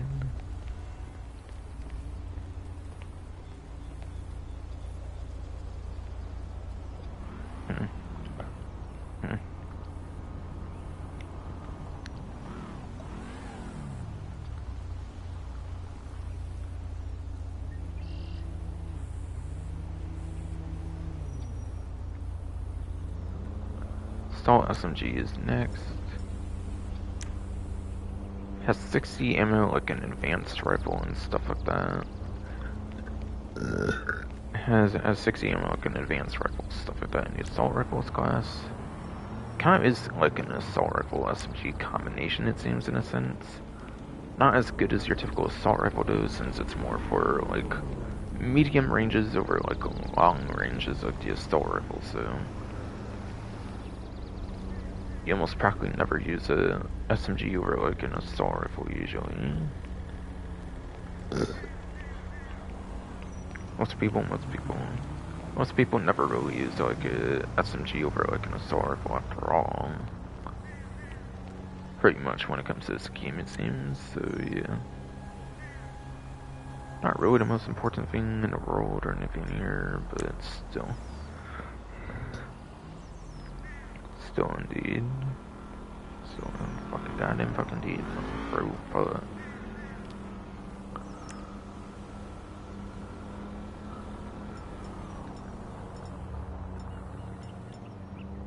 But yeah, the tackle SMG is just as much as it now, and it can drop by too, but yes.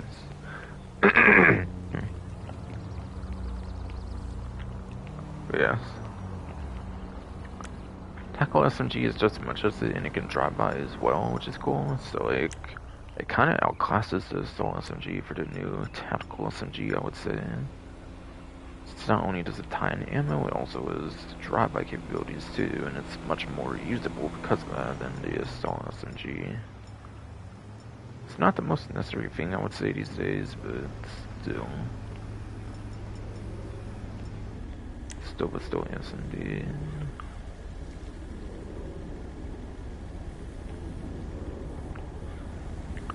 Throwables just barely have a grenade due to the ammo glitches that barely even have a grenade, but yeah, basic explosive throwable here, obviously.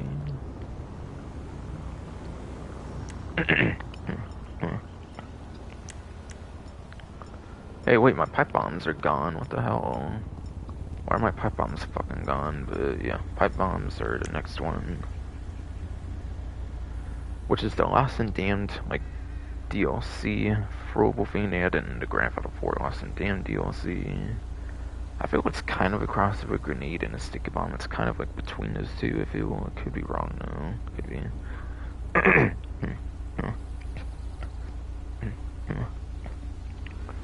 Could be wrong though, since the sticky bomb didn't exist till the Baldgate Tony DLC for Grand Theft Auto 4 though, so it could be wrong though, but still. In online, it could work like that though, perhaps, so.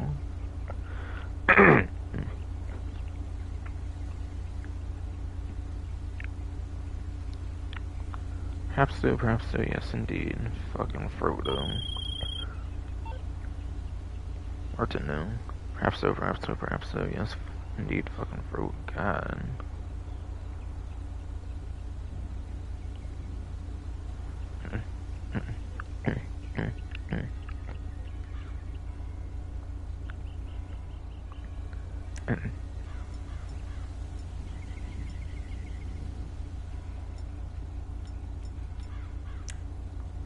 And the Molotov cocktail here.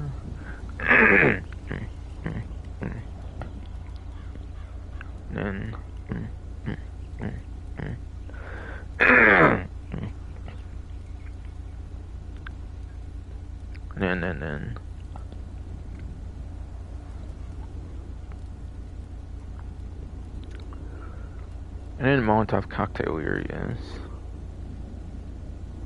It is exclusive to the gun van when it comes to buying it, so that's obviously super good there.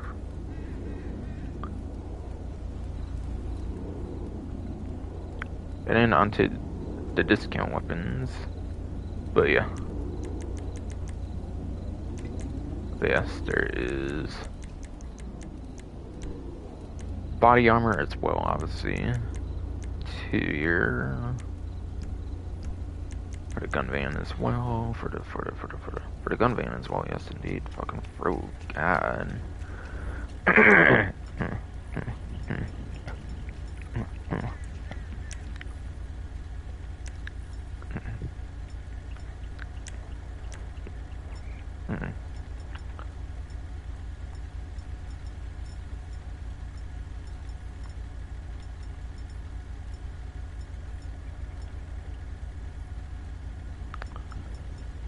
So the combat PDW will be the first of the 2 discount ones this time.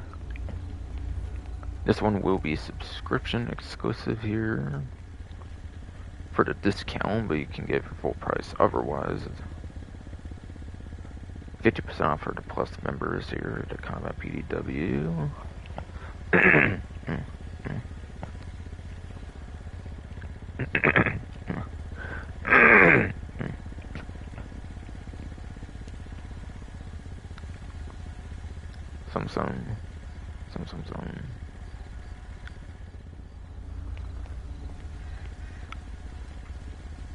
Some highlights of the combat PDW here.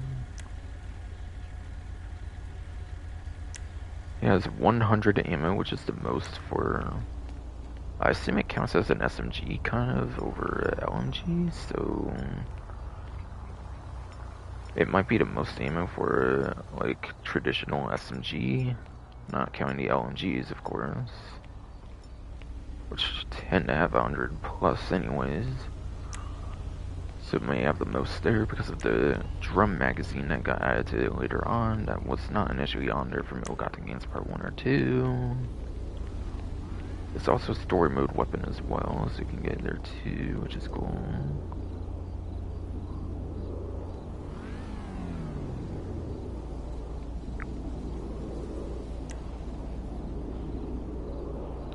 And yeah, it has an integrated suppressor as well, so it automatically comes with the suppressor without having to purchase it individually, which isn't a big deal, but it's something at least, I guess. And it makes it have more of a stock look on it too, so it's like the suppressor is like not even there in the first place, which is kind of cool. As far as I know, yes indeed. Fucking fruit, fucking show, fucking romance.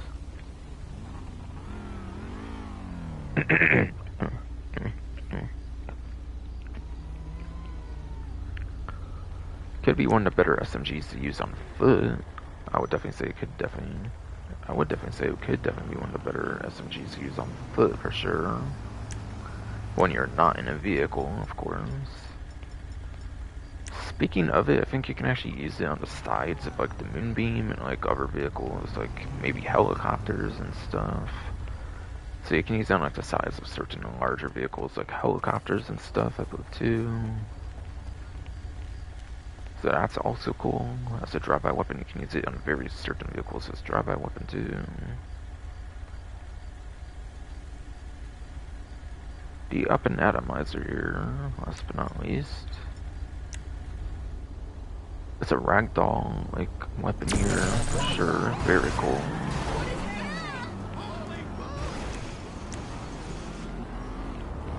It can get vehicles unstuck when it comes to your business sell vehicles. So if you're doing like special cargo and a vehicle gets stuck, you can get it back up with that, which is really cool. Very good one to have during this event in particular, or any business event really too.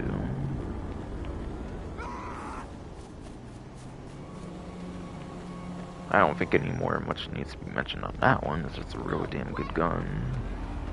It's just a very damn good weapon.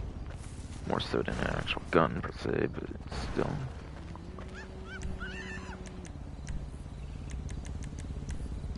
Help me! Now to finally end off of HSW Time Trial here with the Turismo Classic I've been doing here lately.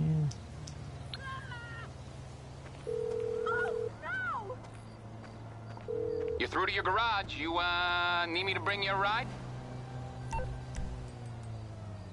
I'll bring it by.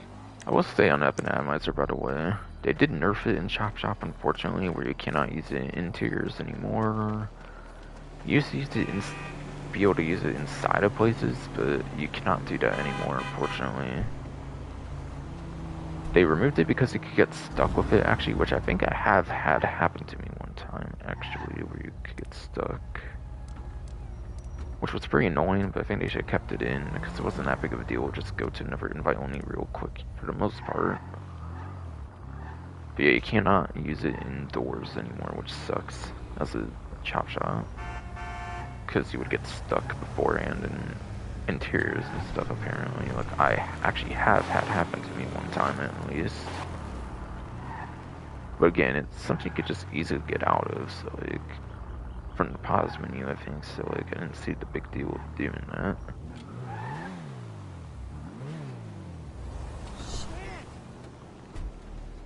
But even without that, it's still a super useful weapon to have, regardless.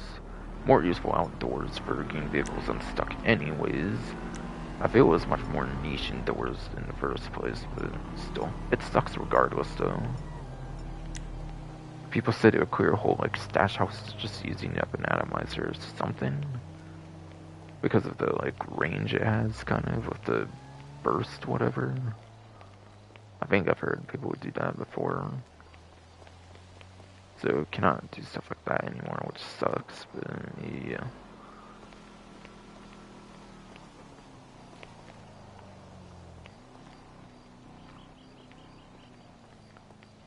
I think you can also use it as a drive-by, but I think you can also use it as a drive-by weapon when it comes to the Dune FAV, by the way, but I think it's through like a glitch, and I don't know if they've ever patched it, where you have to switch, I think, from the passenger seat. I think you have to have it equipped before you go into the vehicle, go into the passenger seat, and then you swap into the driver's seat, and then I think you can use it as a drive-by there. Unless they patched it. Unless they patched it, because like, that's pretty broken, so they could have. And yeah, forgot to retire CO, but not a big deal. I think I pretty much mentioned everything I wanted to mention about the weapon atomizer at this point, for sure. I have a whole like review and guide, I think, on that one as well. Like I've kind of been alluding to in other things, whatever, that I've been talking about here. Yeah, I am on Turismo Classic, I'm certain, right?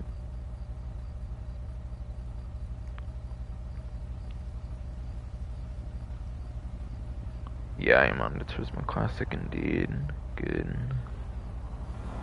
As expected all. So once I do this, I'm pretty much good to go with ending the stream here. Sorry, it's almost 4 fucking hours, but yeah, my throat would not let me talk for shit no matter what. And I had to drink of water and shit before I even did the live stream a little bit, and nope, does not even fucking matter apparently. Like, it has not been any more recently anyways. Oh yeah, I gotta put a GPS rail on here. I think I kind of meant to turn down there as well, a little quicker too. Like, earlier. Not quicker per se, but earlier indeed.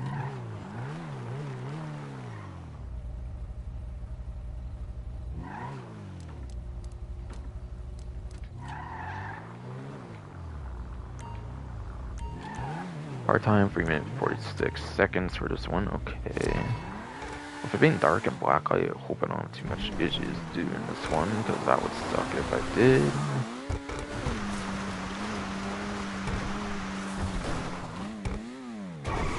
Alright, good stuff so far, at least, but it's only the beginning, to be fair, anyways.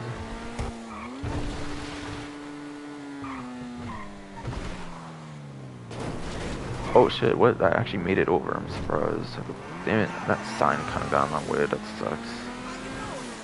I should have just ran through that sign then, but like, I don't know, I didn't want to lose a black light headlights. Like, with these I can barely see because it's black light after all, it seems. So like, I don't want to be losing, like, I can already barely see with them. Fucking game, stop.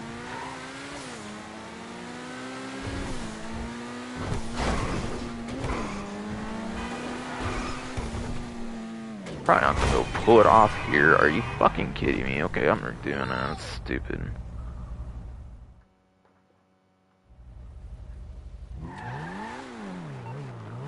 Got quite a bit of time to go too, of course.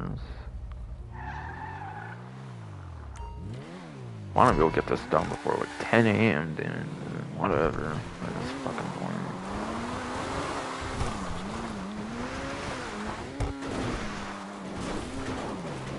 Oh my god, it's fucking for real. God.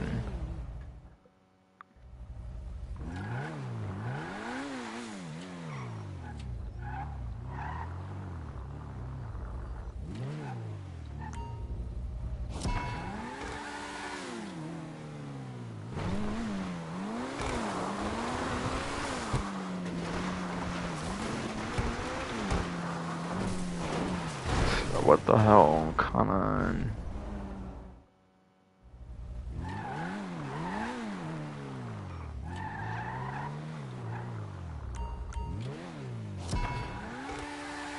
It wouldn't be an issue if it weren't so dark in the game right now. Fuck's sake.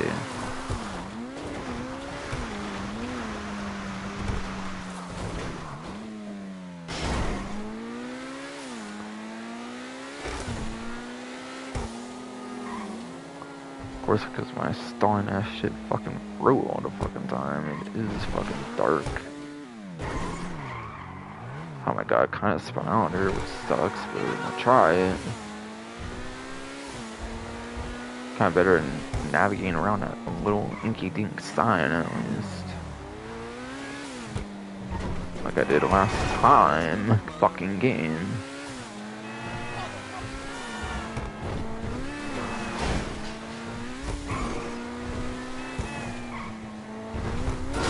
God, let's go. I'm not giving up right now after it happening over and over again right now.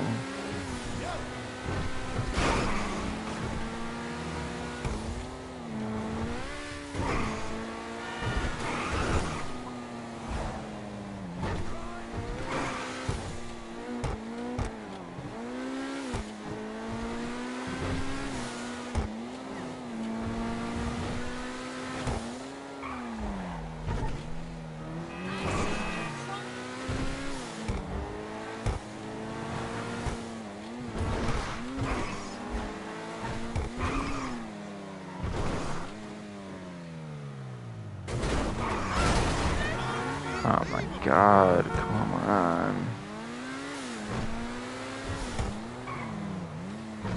Alright, better make up for this bullshit Turismo Classic with the black lighting on and shit. But whatever the fuck again, song is fucking Lee.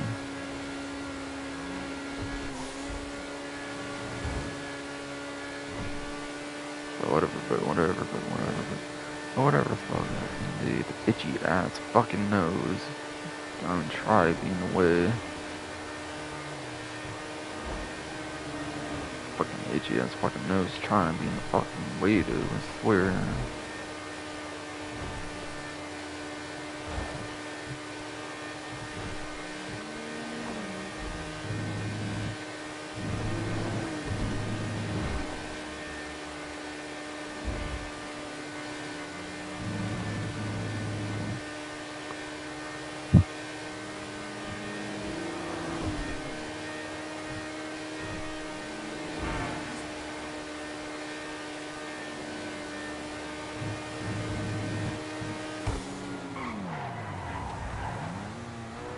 Alright, let's fucking go. I did good with the brake and handbrake. It seemed combined there. Good fucking shit.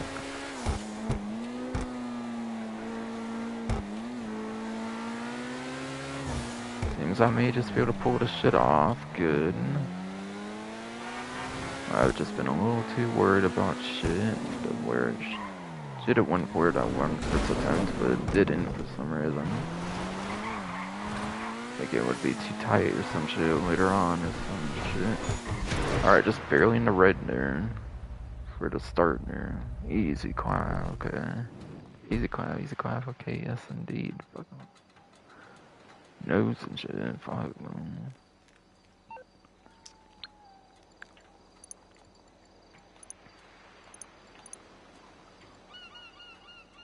Edgy neck now too. Fuck out of here. Or 53,000 there. 43,164,193 bucks right now. Okay. Cool. So, check my stream one more time. Make sure it's been going fine, obviously. Right before I end it here. Fucking ridiculous. It's almost 4 hour stream, but that's what happens when it's fucking frozen. It's not only speaking shit for shit. It clearly make me struggle the whole time. It's clearly been known on my live streams the whole time.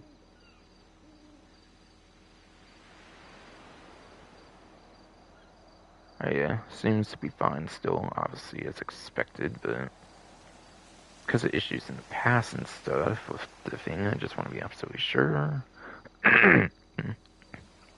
Yeah, today's Sunday, the 14th of April here. Just checking that now for some reason, I guess. Being sure that's correct all.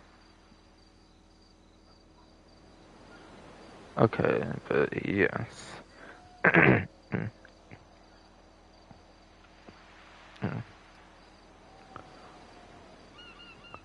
That is pretty much going to be it when it comes to this stream here. Next stream. Most definitely be the next GTA Online event week stream, while my folks being this much of a bitch to where it doesn't want me making content and shit or some shit.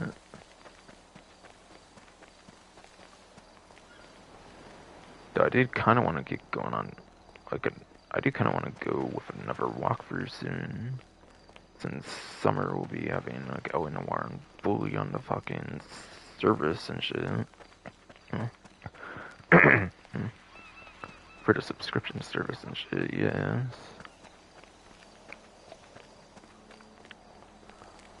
But yes. Definitely enough of that. Definitely probably gonna be it for the stream now for sure. Hope you enjoyed.